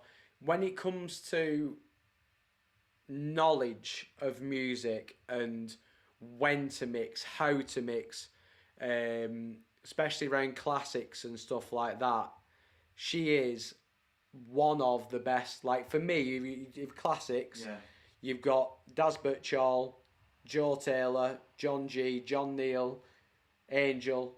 She's in that category. She's phenomenal, and it's not being biased because she's a friend of mine. She's phenomenal. I listened to her before she was my friend. Yeah. Do you know what I mean? She's I got to know Angel through listening to Rome, and then obviously knowing that they were together and the DJ together. Obviously, I did an event. So that you'll upset them. Oh, They're a separate entity. They're not the two. Yeah. People But naturally, because you would, you know what I mean. Yeah, you are. Me and Easy went through a phase where one of us couldn't have been booked without the other. Yeah. It was like a double act. I get that though. Do you know what I mean? Like it got to that there was a time where it was like that. But yeah, they tend to get booked together and they smash it when they do. But they're very different DJs. Yeah, very different DJs, and both excellent in their own right. I booked him for an event. Obviously, it didn't work out. But I booked him for an event, and I told him because the times that I've met him, like you can tell that the genuine people straight away. They always go out Family, the way to mate. say hello. Yeah. So I booked him. Obviously, the event didn't work out, but then I booked Rome again for Only Bounce. You know, like I was the one who said, like, let's get Rome on. Yeah. And that's the event you were supposed to be on. Like, Yeah. Coming together. So you can tell that they're genuine people. DOT, I've never met him yet. I've not got the Mad guy. Yeah. So, Mad but guy. I've heard like he was one of the MCs that I used to listen to from the Medicine days. You know. See, it's weird, right? Because I've known Dot now for quite a few years, but it still doesn't process in my head that is DOT. Yeah. Because I used to listen to DOT when I was younger a lot, and like he still hasn't. I don't know. It sounds weird, but I obviously know him as DOT DOT, and I only really see him. Don't get me wrong, we go for food sometimes, etc., stuff like that. But the majority of the times I'm seeing him at gigs. Yeah. But yeah, it just hasn't sunk in my brain yet that is DOT. Yeah. You know, even though I've known him 6-7 years or whatever it is. Like I say, I've not met him yet. I think we've said hello to each other a couple of times. He's a top guy. From Medicine days, like and CD, Yeah. you know the Medicine CDs. You like one of the standout ones on. If we ever speak outside of music, we're just sharing like fucking hydrogen tablets, creatine, this, and going like sharing that kind of stuff. Funny, I'll tell you a funny story about that picture. So, I booked, I put an event on up in Workington, and typical Jonesy fashion. We got there. There were more of us than that. I can't remember exactly who were there, but there were more of us. And we got to the travel lodge that I'd booked because there's a brand spanking new travel lodge right in the centre. So I always book that one if I'm doing events up there. I thought I'd booked it. We gets there and I goes, "Hiya, I've got 6 rooms, however many it was. So booked a rooms because I booked all them to perform up there." And they goes, "We can't find your booking." And I'm like, "You what?" I was like, "We can't find your hotel booking." And I'm like, "Well, it's on, it's here." And anyway, it turns out I hadn't done the final steps. So we're sat in the hotel room of the lobby, of this travel lodge, and I'm going through fucking Airbnb, and they're all looking on stuff, and we're like, "What we're gonna do?" There was fucking a team of us here, 120. No, they were all laughing. Typical Jones. So you know what I mean? It's fucking only like fucking hell. So anyway, the picture was in Airbnb, like an apartment, and it was actually worked out well better because I met up separate rooms, and we ended up going to this apartment, and it had all like it was a house essentially. So we're all fucking cooking bachelor's pastas and all this before we went out, and then after the event we all went back there, and one of the rare times where I'd actually had a couple, I didn't get bladdered or whatnot, but I had a couple of JDs or whatnot, and we sat, we spoke, and it was good because I don't go to them after parties and stuff like that, you know, like if they'd all go back Roman Jens in the past, I wouldn't go because I don't drink, I don't take anything, like I don't like, I don't get involved in after parties and all that sort of stuff. So it was good to do all that. But yeah, that was an adventurous night to say the least. We thought we were stranded. Before we move on, obviously we know that Rome and Easy have been, you know, doing these funny, you know, stories these last couple of weeks about Antidote. It will be nice to see you back. Yeah, definitely. So I wish them, you know, best of luck with that, and hopefully they'll smash it. Absolutely smash it. They do it every time anyway. Yeah. It genuinely is like, do you know when you see either of us putting a post on saying it's like it's family, it's this, it's that, like It genuinely is. It's a brand where it's not a brand. Do you know what I mean? Yeah, but you can tell that you're all tight knit. Yeah, that's it. Like, yeah. It's It's not like obviously Rome and Jen. Rome's the founder, and Rome and Jen are Antidote and this lot. But it's not like I'm sat there going, shit, the promoter's there. Yeah, like, I understand that. So we just, because there isn't that sort of pressure, we just enjoy it, and it's mint and everything we do, even when we do the Antidote volumes and the videos. Which is good, because you're going to get a different experience and a different way of doing stuff. Click onto it. We've already spoke a little bit about, obviously a lot about Duffy. People are going to be sat there going, who's that with Duffy? Like, does it even, like, it's mad. The reason why I brought this picture up is two reasons. I think this was the first circus one, wasn't it? Yeah. So the first circus one, absolute blast for me, and I just think that you two you work really well, like, together. Do you know when you together and you work really well? So I can see why people take inspiration off you. You know when you're working well. Obviously, you look like a totally different person to what you are massively. Now. But just the circus event for me was the one that set corruption. You know, the first one. And it was still to this day the event that I've enjoyed the most. In 20 years, not just for corruption, the event that I've done that I thoroughly enjoyed the most. Like, I've done bigger events, if they want to call them. I've done bigger venues than Pure. I've done festivals, stuff like that. But that event, I remember me watch, just like your step count and stuff like that. I'd done about fucking 7.5 mile just on stage going on, and for a full week I was wrought the fuck off. Like, literally, I was aching all over, like I'd smashed the gym. I just danced all night, and it was like proper. That was the standout gig for me of all time. For that reason. They smashed it with that. Like, I don't know, everything just aligned. Like, it was brilliant, and for me to experience that, and that's another that event is another thing where, you know, when you have pillars where you look at it and go, right, this video took me here, this event took me here. That event is something that I'll never be able to pay them lads back for, because it was an event that took me from here to here. Just off the feedback that I got off it, you know.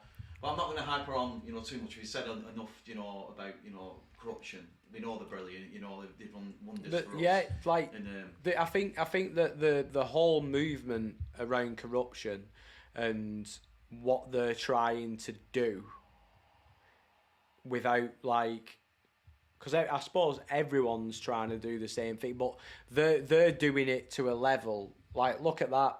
Yeah. Do you know what I mean? Like, just even visually, like, looking at that. That's what I mean. Yeah, that's the whole point I'm getting at. That visual element, like, it makes the event itself and the effort that goes in. For me, with the corruption events, the events themselves are fucking phenomenal and they're sick, but I also enjoy the build up to it, the throwing ideas about when we're doing, like, I always go down when we're putting the decor up and stuff like that. I enjoy that bit. The videos where I'm doing the water end videos show it. Like, I just love the full. The amount of effort that goes in from them lads, you know, like, it's not like you just turn up and you have a rave. It's thought about. Oh yeah, of course. There's steps and everything that they go through. Which Which I imagine that most brands of that level do, but I think with corruption in particular, it's that personal touch that they have, where that was the same festival, the personal touch that they have, whereas it's so similar to the Antidote vibe, as I don't feel like I'm working for a promoter. I don't feel like there's pressure on me to act a certain way, do a certain thing. Like, at Corruption, they've got the trust in me, and I've got the trust in them, that is sort of like unspoken, crack on. There's no rule book. There's no almost like be on at this time and that time, etc. There has been, but it's been thrown out the window like many a times. We've said it, but then we never stick to it or whatnot. But it's just an enjoyable process. They do make it enjoyable, and I think they just give you the stage and the tools to be able to. To be able to be so like obviously that. there's the professionalism side of it and the humbleness side of it, but you've got to have, I believe, a goal of what you want to do. Yeah. Do you know what I mean? Like my goal, for instance, is I want to do Reminisce or Creamfields. You know, like that for me is the. And there was a time when my goal was to do Pure. Yeah. And then you get to that, and it's like, right, what's the next one? What's the next one? And you've got. I think it's healthy to have them goals. You don't have to hold yourself accountable to them. Will I do Creamfields? Will I do Reminisce? Who knows? But that's ultimately where I want to be at some point in the future. I think I just might have worded it a little bit different. I've got targets that I want to aim for. That I want to do. Like the next stage for me, like personally, is to get doing festivals. And like they give me the opportunity to do that festival. Like, and what it is, what I like about corruption is that even though there's no rules, it's structured to the point where they go to you and say, right, Josh, you've got an hour, go and do your thing. There's a time and place for everything, because I equally enjoy. So as I was speaking about, the two events that I've enjoyed the most in the past 10 years, a bold statement, but it will be 10 years. The two events that I've enjoyed the most one was the circus, which was hosting, minimalistic, crowd chants, me just dancing around, having a good time, big crowd, etc. That was one of them. And the other one was at Sankey Street, little dingy, intimate thing. Rush pit with when it was the Medicine versus Killer combo for Antidote. Like, they're the two events that, and I weren't even booked on that event. I went down and just watched it and watched the Killer combo lads that I'd never seen live before doing it. Then Webby, Twister and Easy and P was there, jumped on doing the Dorsa Donk stuff, and I was just like, this is fucking like two different spectres. There's a time and place for the rush pit, the hosting, everyone has, and going back to with me being very selective with gigs and me only doing now what I want to do, it's got to be one of them two, I think.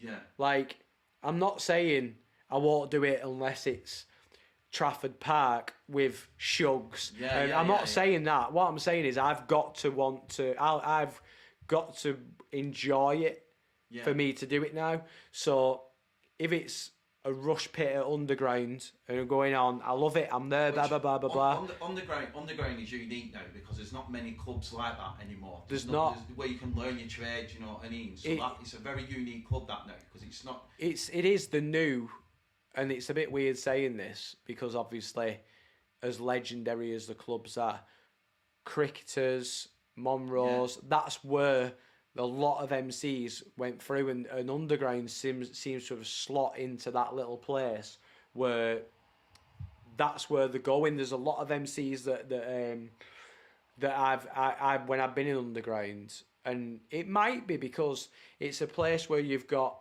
what you would class as the elite. So you see Viper there, you see Corver there, with these newcomers that have never MC'd in there. I think when I was saying like 18 MCs on stage, I didn't mean it as a diss. I just meant it like... No, I understand. You know I mean? Completely understand. So I just... Because I like both. I like horsing and I like the rush pit sort of stuff, yeah? And I like Underground. I was there last night, you know what I mean? The place is, you know, it's brilliant, you know, especially... It's getting proper good there now. Yeah. Like, the last couple of times I've been, like you say, it's got that rapport now that you wouldn't even need to put a lineup on. Like, I could go down any weekend and know it's going to be a good night. Like, you go there, it's busy. There's loads of energy there. You've got talented DJs, MCs. It's getting money in places. It's what's needed. If you speak to any big artist, DJ or MC, there'll be a specific club where they learnt the craft. Yeah. Do you know what I mean? Yeah. For Fincher, example, it was Maxime's. Yeah. That's where he learned to project his voice, and that's where he had that week in, week out, and now look at him. Yeah. Do you know what I mean? Like probably the best MC, like, you know. Yeah, that's he's Finch, isn't he? Yeah. So there's that side of it, and then when you've got like the Blackout lads, Harmony was that place where every week it's and artists need that place where if you're only doing a gig every 3 months, 2 months, you're not working on your craft properly. It's these places where, like, a good example of this, I'm going really off topic now, is when you watch Rob Kane DJ, right, blows my mind, absolutely blows my mind watching him DJ. He's always been one of my favourite DJs. But that comes from, as well, his residencies in clubs where he's DJing for 5-6 hours every night. It allows you to experiment more, be more comfortable, whatever it may be. It perfects your craft in them environments. And Underground now has become that place where the MCs and the DJs that are going there, that is where they're going to master the craft. 100%. Do you know what I mean? And the good thing about it, sorry to butt in, is obviously the same people are involved with Sopranos. So you've got, it's almost like better than I know that sounds bizarre. He's directly into a brand. Yeah. And you're being seen by a brand. I was going to mention Sops because Sops is something it's got its like own aura. Do you know what I mean? Yeah. Like if you want that like Rush Pit sort of stuff, and like the DJs that DJ for them as well, and the MCs. I mean, I know you've been on a couple of times. DJs that DJ from like Nicky B and stuff, like the DJs that I listen to all the time. You got Cheese, like you've got other MCs on there, that are like lyrically they're probably like some of the best. It's always been Sops. So the first Sops event I did when I came back into 2017 was the 8th birthday, and they had Gamma on, I think, and Stonebank might have been. I think is it this event here? Is this no? So is this a different event? So this was like a full 180, 360 moment, whatever the saying is. So no, this was just the year just gone. Right. But the actual Sop's 8th birthday one was at Maud in Burnley, and I'd just come back. I'd done a mix with Yanis for the event. Sop's promo, me and Yanis G, and Easy did one with Cheese, and we ended up doing the Sop's 8th birthday one, and ever since that was like my first insight into Sops. I hadn't heard of Sopranos before that, because obviously I'd quit for 5 years, so it had been Sop's 2nd birthday, and at that point they weren't, or they might have been established enough, but I hadn't. They weren't on your radar, they weren't. So yeah, exactly like that kind of thing. So, and since then, it's always been that's the place where the elite, especially MCs, the lineup not long ago was like Finchy, Corver, Farrell, Easy. Like, it's the elite of MCs for whatever reason, whether they're a host or a finger. Like, that was and still is the MC brand. Yeah. If you're looking at like a raw MC brand, Sopranos is that. And it was always like when they used to do the residents reveal lineups, even MCs was always like, I hope I'm going to be on that residence thing. And I'd sit there myself and like even though I knew I weren't the resident there, because obviously I hadn't been asked, I'd still be interested in who was. Because them people was who was at the top. I think you're right though. They have the elite MCs. They're the elite for MCs. Yeah. And it's good to see, because what they do now, what they've done now is they've took a with the Time to Shine stuff and everything that they did. They've sort of took, it's still the same structure and process, but they've got the elites, but then they've also got like not newcomers, up and comers or whatever, but they've got people that like making a statement and getting there. So you've got that nice balance there where you've got people that like And as we were speaking earlier about like when you're on stage with them, but Easy actually mentioned it. When he was on Sops the first time, he was up there with Corver, Finchy, Master C. Like if there's a place to learn your craft, that's the place. Yeah. So it's good now that they've got like I said, they're not up and comers by any fucking. It's like a mix of MCs in it. Yeah. I mean, like the last one that they put on, I think you was on it. I think they had like Quex and Dollar and Pulse and you, and then they had like FEZ on, and then do you know like a proper it's mad mixture. It's a mixture of it. That one was it might have been a birthday event or whatever it were, but yeah, that was a 360 moment because the first Sops event that I did was the one that Gamma was on, but I weren't hosting his set or emceeing on his set or whatever. I was on like first hour or whatever, you know what I mean? They're definitely like, and it's good to see him smashing it again as well, do you know? And to go around with that, me and Easy did that set, and it was funny because I met Easy at a youth club in Earlstown. So I'd been asked to go there. I can't remember who asked me to go, but I'd been asked to go there at the time. I used to go around like that little youth club circuit and do that. It wasn't a youth club actually. There was a youth club there that I used to go to, but it was a bar called Callaghan's. The youth club was around the corner, and I remember hearing Easy for the first time. I didn't know who we were, and I heard this, and it was he said this lyric.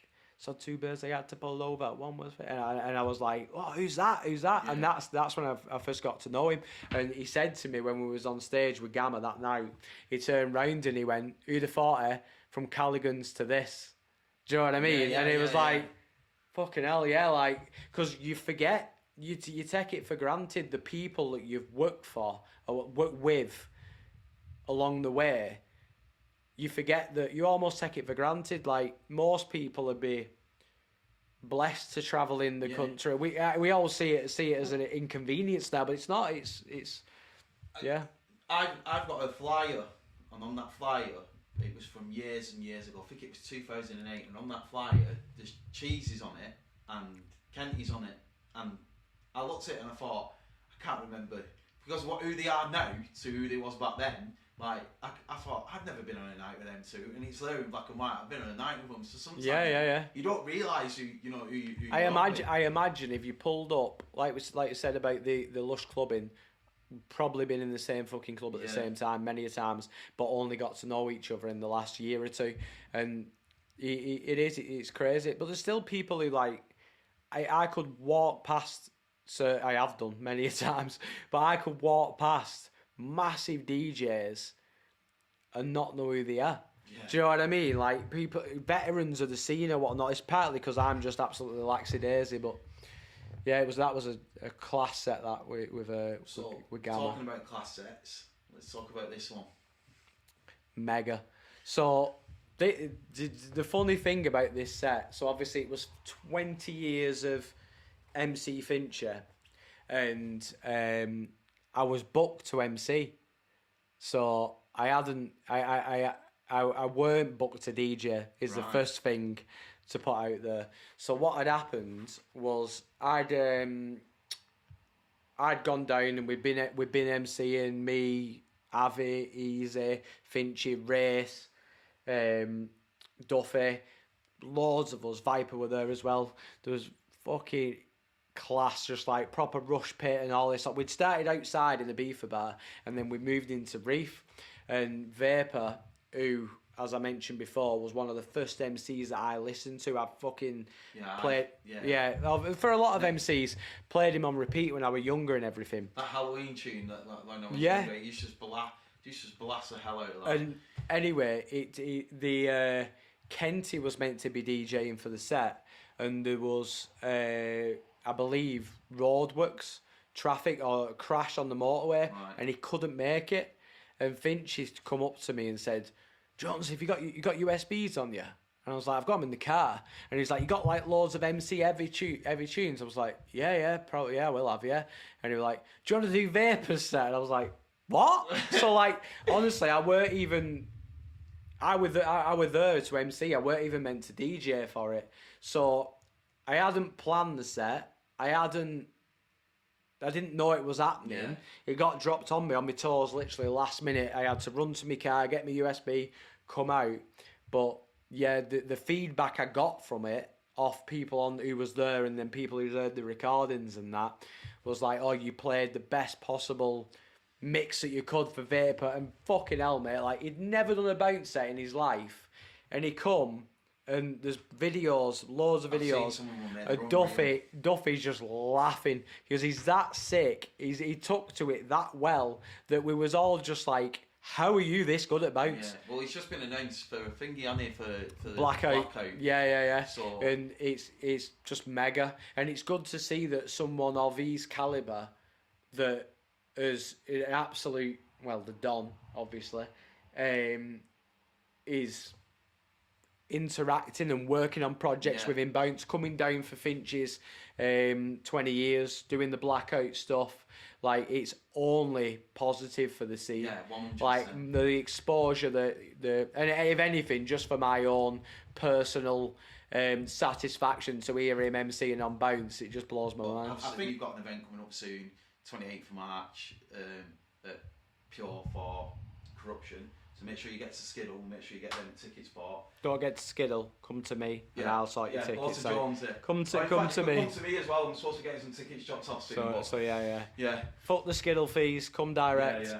Get your paper tickets. It helps everyone out, and obviously the Corruption events are always brilliant. The mega. Like, for the people who've been to a Corruption event, and this isn't sponsored by Corruption, by the way, but for the people that have been to Corruption events, you already know how fucking good they are. If you haven't been to one, get yourself to one. And then obviously you've got the Biggie and Ballers, which is going to be like change. It's going to be scene changing. It's going to be absolutely mega. So yeah, if you can't make the March one, then definitely go to June. Is it? Yeah, it's June in it. June at Ballers. Get yourself to that. 100%. So just to finish on here, I know how hard it is. I never got to the point where I run in massive events, but I know how hard it is being a promoter. It's put me off for life. I'll never do it again. It's a struggle, and it's so like this event the Jonesy's birthday bash that I did. When was that? 2019. So like, I mean, the lineup was fucking ridiculous. You know, Dowie, Duffy, Easy, Colsey, Wildman, Downsy, Jordo, Cheese, Yanis G. Fucking everyone was on it. Like it was one of them where I called in favours. Do you know what I mean? Like, which you have to do as a promoter. Yeah, of course, especially when it's your birthday bash. I had drinks when I was there, and Duffy had obviously never seen me piss before, and he were mad. You just had this like glaze, but you just had smiley and happy. Because I'm like, I don't not drink because I don't like the person I am when I drink. I'm actually a fucking big lovey giddy person when I drink. I just don't drink. This one was the Valentine's one, so we tried to keep it with like a girl and a boy as such. So Mitsubishi and Forpy on the old school set. Serious sounds, obviously, you know what I mean, terrible what's happened with Nathan there. They did that, Angel and Rome. We had to stick Langy and Phil Mack on as together as two blokes because all the rest of them was his and her sort of thing. But it were good. But yeah, I've done a lot of events over the years, and I still do a few now. I mean, I've not done any obviously with the health and stuff, but I was putting them on up Workington with one of the lads, Ash, up there. I was doing them up there. We did the ones in Liverpool, the roller coaster ones with me, Chris, and Lee. They were mega because we used to. It gave us the platform to be able to, like these ones, as big as they were and all that lot. The ones that I was doing myself, they was in smaller venues and stuff. Right. Where in Liverpool, it was in a warehouse and there were rooms everywhere. And it was called roller coaster because you go from one room to another room. And I remember, if I remember right, we had like fucking Hixie on in one room, and then in the other room, John Neal was on, and then in the other room, like like proper Dougal and Jenna was on. So it'd be hard to choose. Which one but it was just a roller coaster because you go from bounce to hardcore to drum and bass and we did it like that. And I remember so before I actually got took in on the brand, because I used to just perform for them, and then they approached me and said, "Do you wanna be a promoter with us as such?" I remember I was MCing, and I had Marky G with his spikes in his hair. I'm MCing and Marky G's in front of me going, and I'm like, this is fucking bizarre. And another funny story about that, Nats was there, and he was, I'm leaving on a jet plane, going on, and someone come up to me and went, why is he saying such about his lyrics? And I'm like, this guy's the OG of thingy, like. He's the one, they get the Irish lyrics. They're his lyrics, but people who only know bounce have heard other bounce MCs saying them things, and it was fun times. I think you've got to be. It's a special breed being a promoter. It's tough. And it is tough. I mean, I was involved in a brand. I'm not going to mention, but I was involved in a brand, and I put a couple of nights on. But I was like at the forefront. I was literally doing. I'm not saying I was doing every single thing, but I was like doing 90% of it. Yeah. And it's a lot of stress. And when you're working with other people, in hindsight, I wish I would have just done it on my own. You know, I'm not disappointing myself then. I think it depends on the team. So with me, Lee, and Chris, when we used to do the roller coasters and summer, I forgot what they're fucking called. We did like summer ones, summer vibes, I think it were, something like that. Roller coasters, dock and roll, which was back to the dock versus roller coaster and stuff like that. It was a fucking breeze, mate. Yeah. Because we had the right team. Me, Chris, and Lee used to jump on a phone call, a freeway call, have a chat, book the artist, we'd put our ideas in. I'd say, we should get Ixie. And then you go, I don't know, actually, maybe we should get this person because we had such a person last time. And it was a dream. Honestly, they were really, really good. I've just been I'm involved with Only Bounce now, but they've asked me, like, Grundy, top guy, like, he's top. Saved my ass at, Back by Don't Demand, I think it was the DJ picture that was on there. He brought his Evermix thing so I could record my set. Because I had my camera, but I couldn't record my set, and he saved me ass. Yeah, he's a top guy, Grundy. He stopped. There's a few times where I've got frustrated and wanted to quit, and he's one of the people who stopped me from quitting. Like we all do, you know what I mean? We've got stuff going on in life, and it happens. Him and Kano, obviously, we've only bounced. They've asked me to come in. I said, yeah, I will come in, but I don't want to be like sort of, I want to like take a back seat sort of thing. I'll come in out here and do this and out do the lineups and that. And it's still sort of promoting, but I've not got the pressure of like you're the only one that's going to sort everything out. But this is what I was saying about the right team. Yeah. If you got the right team and you get on with them, do you know what I mean? And Grundy and Kano are both top lads. So it's just about that. Yeah. Kano's going to be on soon as well because I've got a Young Guns, podcast. So right, so last one. Obviously, when we finish up here, first of all, anyone, I want to give you this because what I've done is and what I've thought is. Everyone who, like when you get an England cap. Yeah. You know what I mean? So anyone who comes on the Joshy Digital podcast gets a cap. Look at that. Gets an Need England a cap. You know what I mean? Well, thank you. So spot on. And then what I did is I'll start with the first one actually. I asked a couple of lads, to just put a couple, say something nice about, and that's what I'm going to do with everyone who comes on. You force them to say something nice. Yeah, I bet it was hard to get people to say nice things about me. Yeah, and so we'll go on to this one in a minute, but the corruption lads are the lads that I asked, all four of the lads, and they've just put, keep doing what you're doing, mate. A true and honest gent who gives everyone and everything 110% effort. You was missed at Circus 2, but you were eagerly anticipated the return, obviously, of JONESY 2.0. That's the brand. That's what we're moving with. And then they've obviously plugged the night again, the 28th of March, Pure Nightclub. Obviously, look at that. You can't just say a nice thing, can you? You have to get the plug in there. No, honestly, the corruption lads. I know I spoke about it before, but like I hold them in very, very high regard. They're a fucking top bunch of lads. I've only known them a short amount of time, but fucking what a set of lads. They've even put here for our first event of 2026, and they on Ocean. There you go, see. They'd have had a fucking something playing in the background if it could, do you know what I mean? So no, top, but yeah, get yourself to it. They finish off with P.S. Mackie said, how sexy is he on a scale of 1 to 10? And so is Cameron, and Tucker's chipped in as well. How what, sexy? How sexy is he on a scale of 1 to 10? How sexy is who? Mackie, to start off with. Mackie, I'd say he's got the little thingy tooth fanny and that. I'd give him a good 7 out of 10. Cameron. He's got the style. You know what I mean? He's got the style. I give him a 7 as well.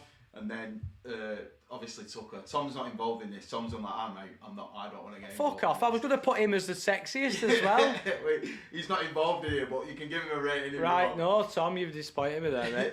Tucker's the ultra cool dude, isn't he? Do you know what I mean? He looks. I've got a lot of time for Tucker. I've got a lot of time for him all, but Tucker's we'll give Tucker an 8 out of 10. Tom was going to be a 10 out of 10. 10 out of 10. Yeah, for Tom's fucking as well. The absolute love bomb, sex bomb. Right, so I've got this, and I thought I'd put it fucking up. hell. So from our guy, Mr. That was a lyric. Yeah, so he's put. I've known Jonesy, so this is, when you were speaking earlier on, he's actually brought this up, about you being in Earlstown. Yeah. So he's put, I've known Jonesy since we were about 16 years old. I first met him when he came down to a bar that we used to have a bit of a bounce event on every Thursday night in Earlstown, where I'm from. He came down, jumped on the mic, and I'll always remember that he had a strong Wigan accent and a rhyme about Jeremy Kyle. That was that first one, I was saying, make you laugh, make you smile. I thought, who's this skinny little MC Finch you want to be? But nevertheless, I gave him the time of day, and I found him to be alright, and he somehow managed to stay in my life.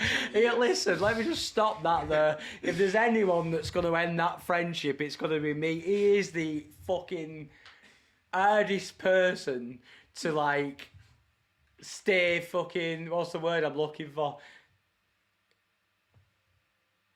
No, I can't think of the words. To tolerate. Do you know what I mean? Don't be saying that somehow I've managed to stay in your life for 20 years, mate. Come on. Go on. Music aside, he's one of the best people I know. He's always been there for me. He's one of the most reliable and genuine people you'll meet, and he will go out of his way to help anybody. I'm reading it like a robot. If you can, without wanting anything in return, which I agree with, mate. You've done it. I've only known you a short period of time, and I've got massive respect for you. Do you know what I mean? No, I appreciate that. Where are we up to here? As far for music side of things, there's nobody happier than obviously he's himself, than me, to see him smashing it with Corruption, which I think is a perfect event for him to be involved with. It's been a long time coming, and long may it continue. And then he's finished off with, and tell him to send a tenner to my Monzo account, please. Do you know what that thing was? Firstly, honestly, Lomo, thanks, and the feeling's mutual. I don't know how we're still mates. He's another one. I couldn't go on a week holiday with him, like Duffy. But yeah, no, he's a fucking top guy. Like I said, one of my closest, nearest and dearest. He's the same. Like he says, I'll go out my way for anybody. He'll go out his way for anybody. He's one of these people where I speak to people, and you said the same. Yeah. I jumped in his inbox asking for advice or whatever like that. He gives anyone the time of day. He's a role model to a lot of MCs that are trying to make it and that, and he gives them the time of the day. He gives you the advice you want to do. That's what I mean, yeah. So yeah, he needs to give himself a bit of credit there. Yeah, it was a mad one with Easy, because he's like, when he was saying about the Corruption thing, he was saying it's a long time coming. With Easy, years ago, obviously when I knew him prior to when we was at the youth club, not the youth club, I always say that because there was a youth club there as well. But yeah, the Calligans. He spent a long time where he was fucking phenomenal, but he just couldn't seem to catch that break. Do you know what I mean? And then Dosa Donk come along and absolutely fucking smashed it and went everywhere. But even still, and he won't mind me saying this, even still, he didn't really get the credit he deserved. Do you know what I mean? I think there's a lot of MCs like that. Yeah. He didn't like Twister and Webby was sort of the ones that were right finger, and then obviously he started to become that dominant force in Dorsa Donk as well. But then after that, after the Dorsa Donk days, that's when the Tasker stuff, the videos, when he became the SOPS resident, he fucking flew to the top, and he's been involved in some massive projects, and he's involved in a lot. The thing is, mate, like he dropped that rap video the other day. I knew the lyrics. I wrote on the video. I said I know the lyrics, but I don't recall this video. But I actually thought like them lyrics was a well-known rapper's lyrics when I listened to him. You know, because I was like, I've heard him somewhere before. I know, I've obviously heard him from him before, but he can switch from genre to genre. He's got a couple of rap stuff out there, but you have to dig deep to try and find it. But he's fucking he's phenomenal. Proper talent. I'm going to chuck some names at you now if you just give us like one word responses or even like just a sentence about them. So, MC Smalley. Driven. Raw. Unutilised. Layback. Legend. Caden Atcher. Talented. Another young one. Ryan Tyler. So I know Ryan personally. Super talented. Talented potential for the pair of them. But they're both the next fingers in the scene. And going back to the unutilised, because people will be like, what are you on about with unutilised with Rome? I think that he gets in his own head too much, and he needs to believe in himself and properly just fucking run at it head first, because he's a top guy and he's super talented. I think on top of my head. Blaze. First word that comes to my head is a beefer, but we went to a beefer together and it was a weird one. Old school.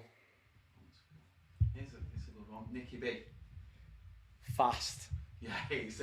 He's definitely like he's got like his own way of doing things, and his own way of mixing, and he's definitely like unique sort of. There's a couple of people who try to do it, and there's people who are more than capable of. But I think with Nicky, it's one of them things where that's his thing. Do you know what I mean? His chaotic way of moving. People don't understand how hard it is to do. To have knowledge of the key of, obviously, for people who are not into DJing and stuff, to have knowledge of the keys of tunes, knowing which key goes with what key and what when the breakdown comes in, will it go, and the riffs won't clash. Like the guy's knowledge is just fucking ridiculous. Yeah. I'm gonna bring another one up, probably a bit of an old school DJ, Jamie Agar. Yeah, I think of Maxims. Yeah, That's that. Yeah, whenever like, because you don't really see or hear much. No, you do, but not like. Only every now and again. I think he's slowing down a little bit. Yeah. But yeah, the first thing I think of when I think of Jamie Agar is Maxims. I'm trying to think now. Who's the top of my head? Mikey C. Phenomenal. Yeah, he's smashing it at the minute. Yeah, he for me. Is my favourite MC to listen to. Yeah. So like at the moment now, I was fucking fuming when they dropped that thing. Was it Thursday they dropped it? His new one. The new one with the MC Store. Yeah. But for me, I really struggle to listen to stuff if there's not a video there. Yeah. And there's no video for it. For technical reasons. Yeah, there's a technical reason. And I was like, because I think the big thing with Mikey is obviously he's super talented MC, super talented lyricist, but the super coolness of how he executes it on video and stuff. Got a unique style as well. Yeah. He's always he leaves the gap, he leaves the breathers. But how he delivers it on camera, he's so good in front of the camera, and I would have loved to. Yeah, so send me all the clips over, Mikey, because I want to watch it. Yeah. James Mengai. Chaos. Yeah, he's so talented at what he does. So Massively talented, but absolute chaos. Yeah, he's we went to where did we go? Oh, Lukey P's birthday bash, a couple of weeks ago, and I went down with him to give me a go. That camera is fucking heavy, mate. I know. Heavy. I was like holding it for a couple of minutes. I was like, fucking hell, he's lumbering it around for 8 hours and stuff like that. But yeah, the reason I say chaos is because he's just got that much work on with his normal job, with the thingy and all that. Like, I thought I were a busy guy. He takes the piss. Yeah, he's smashing it though. Killing it, yeah. Buzzing for it. Let me try and think. Oh, my head's gone blank now. Quex. Because he's someone who you did a face-to-face with as well. Yeah. So. The first word that comes to mind is gentleman. That was the first, but I'm sure I said it before. That's why I hesitated with it. Yeah, I think he's a fucking top guy. He's got the correct attitude, hasn't he? Yeah. Everything about him, and like I say, like a lot of people, because they only see what's on the internet, probably think, oh, there's this beef with Jonesy and Quex, and it couldn't be further from. Even when we did the F2F, like it was all love and it was all thingy, but people see it. But yeah, he's proper. I like his attitude. I like his positivity and everything like that. Spot on. Wowman. Underrated. Definitely. He's a good lad as well. Like. Yeah. I've known Wildman for I know it's meant to be one word answers, but I just can't help myself. I've known Wildman for quite a number of years. Been to like Amsterdam with him and fucking we used to speak quite. I mean, we still speak regularly now, but we used to speak daily. You know what I mean? And all this, like, he's super talented. And I'm going to end on this one because we've had a conversation about this guy before, saying he's very underrated. He doesn't get recognition that he should, and I know that you're a big fan of him, Kev. I mean, just listen to him. Yeah, he's just like this was the latest one that he's put out with Sops. It's like you listen to it, it's like what he's trying to fathom. Yeah. Like, so again, I've known Kev for I want to say 20 years as well. Probably we did the Apple's Army, so there was a time where like I were getting asked to go and be like guest on these mixes. I did one with Apple and Kev, Apple's Army. Then I went and did Kids on Dids with Bugsy and Palmer, and little bits like that. And Kev, again, one of them people, Colsey, Easy, Mikey C. The first time I heard him, I was like, "Whoa, who's this?" And Kev was like, I heard him, and he used to say, I mean, he's got a twang of it now because obviously he's a Rush MC, but he used to really, really sound like Viper. Right. Do you know what I mean? So like initially when I first heard him, I was like, whoa, like I've never heard anyone sound like Viper before. He's obviously moved away from it now and got from the inspiration side of it. It weren't that he was copying or anything. Like people used to say that my old stuff reminded them of Arky, but that's because I listened to Arky all the time. And yeah, but Kev is just. He probably got. I don't even know him, but there's a top lad, Adam Aldridge. He's called Reddit. I don't know him, I don't think. But his voice, like if you listen to him, he's a top lad, like proper sound. He's pretty good at MCing as well. Like he sounds. If you ever listen to him on the CD, I'm not lying to you. You would think it was FEZ. You know, because his voice sounds like he doesn't do any lyrics. I think I might have met him. I think. Has he been on events? Yeah, he's been on he was on Corruption in the early days, and he does Elation now. He does Elation. Yeah, Elation. So I went to Elation with Duffy, and I heard, and I thought, Farrell here. He doesn't do the same lyrics as. No, of course not. But he's just got that tone. He's got that. It's the end old story. People used to say, "Oh, Jonak sounds like Fincher." Yeah. Do you know what I mean? There was a guy around our way called Manning. That's a throwback, MC Manning. He used to sound like Fincher. Kev used to sound like Viper. People said that Blackpool MCs sort of sound like Arky because they used to listen to him. Wildman sounds like Bugsy. Yeah. Like you're always going. There's only so many ways you can sound. Yeah. There's always going to be someone that you sound like or whatever. Apart from these ones where I say where they stand out. So like race, you know, a second race comes on, you know it's him. Calls it. So a lot of the ones that I choose to listen to, Mikey C, you know it's him. Wildman, Colsey, Bugsy. You know, like these are they're the MCs that I literally like. If I do listen to MC, which I don't very do much. Do you know what? I'm going to bring this up. I don't think I've spoke to an MC who actually listens to, like, you know, unless they're preparing for something. Or unless a project's dropped. So like if Easy drops a new video, I'll go on and watch it. Or someone. But ordinarily, if I were just driving in the car, I wouldn't go, all right, yeah, I do. Do you know what I mean? A couple of times, the couple of videos I have gone back to was the Fat Goose Backyarder, the first one. Found myself listening to that loads because it was sick.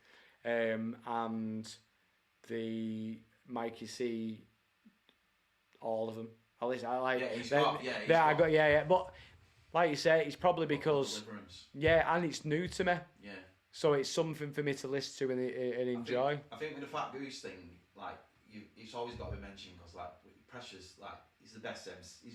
He's up there with, you know, he's probably number one spot, if not, like, I think just above him, or there's the end all tale of what it is, but there's a million, like, Fincher, I know he's a big fan of Pressure, and vice versa. But they're two completely different MCs. Yeah. And that's why I think you can't. It's hard to choose between both. Who's the best? Yeah. I mean, ultimately, the best MC is Fincher. Yeah. In terms of what he's done for the scene, what he's done, etc., etc. But then Pressure is lyrically not just the best MC in Bounce, one of the best MCs in the fucking country. But then you look at it from, right, who's the best Rush MC? You're looking at Viper. Yeah. There's so many. Yeah, you could. There's arguments everywhere. I mean, Easy's up there, like lyric wise, and the way he delivers and his style and everything. He's up there. There's other people that you can mention. Like when you're looking at it from, so the easiest, the only way you would ever get to the bottom of this, and it's actually, I might actually see if I can come up with a way of doing it, is I ask an MC who is their favourite MC. I then go to that MC and ask who that favourite MC is, and then go to and we'll eventually find out who the fucking best MC is. Do you know, or you could just skip the queue and just go to like the likes of Corver, Fincher, you know what I mean? The people who are deemed to be the best MC, and ask them who they are, and then work it out that way, save you going up. But like, I know obviously Easy's one of my good mates. He's one of the best MCs to ever do it. That's not me being biased. He is. No, I agree. He thinks that Pressure is one of the best MCs, and Fincher. So then you're getting into that. You know what I mean? It's a question that can't be answered. I think. Well, I know.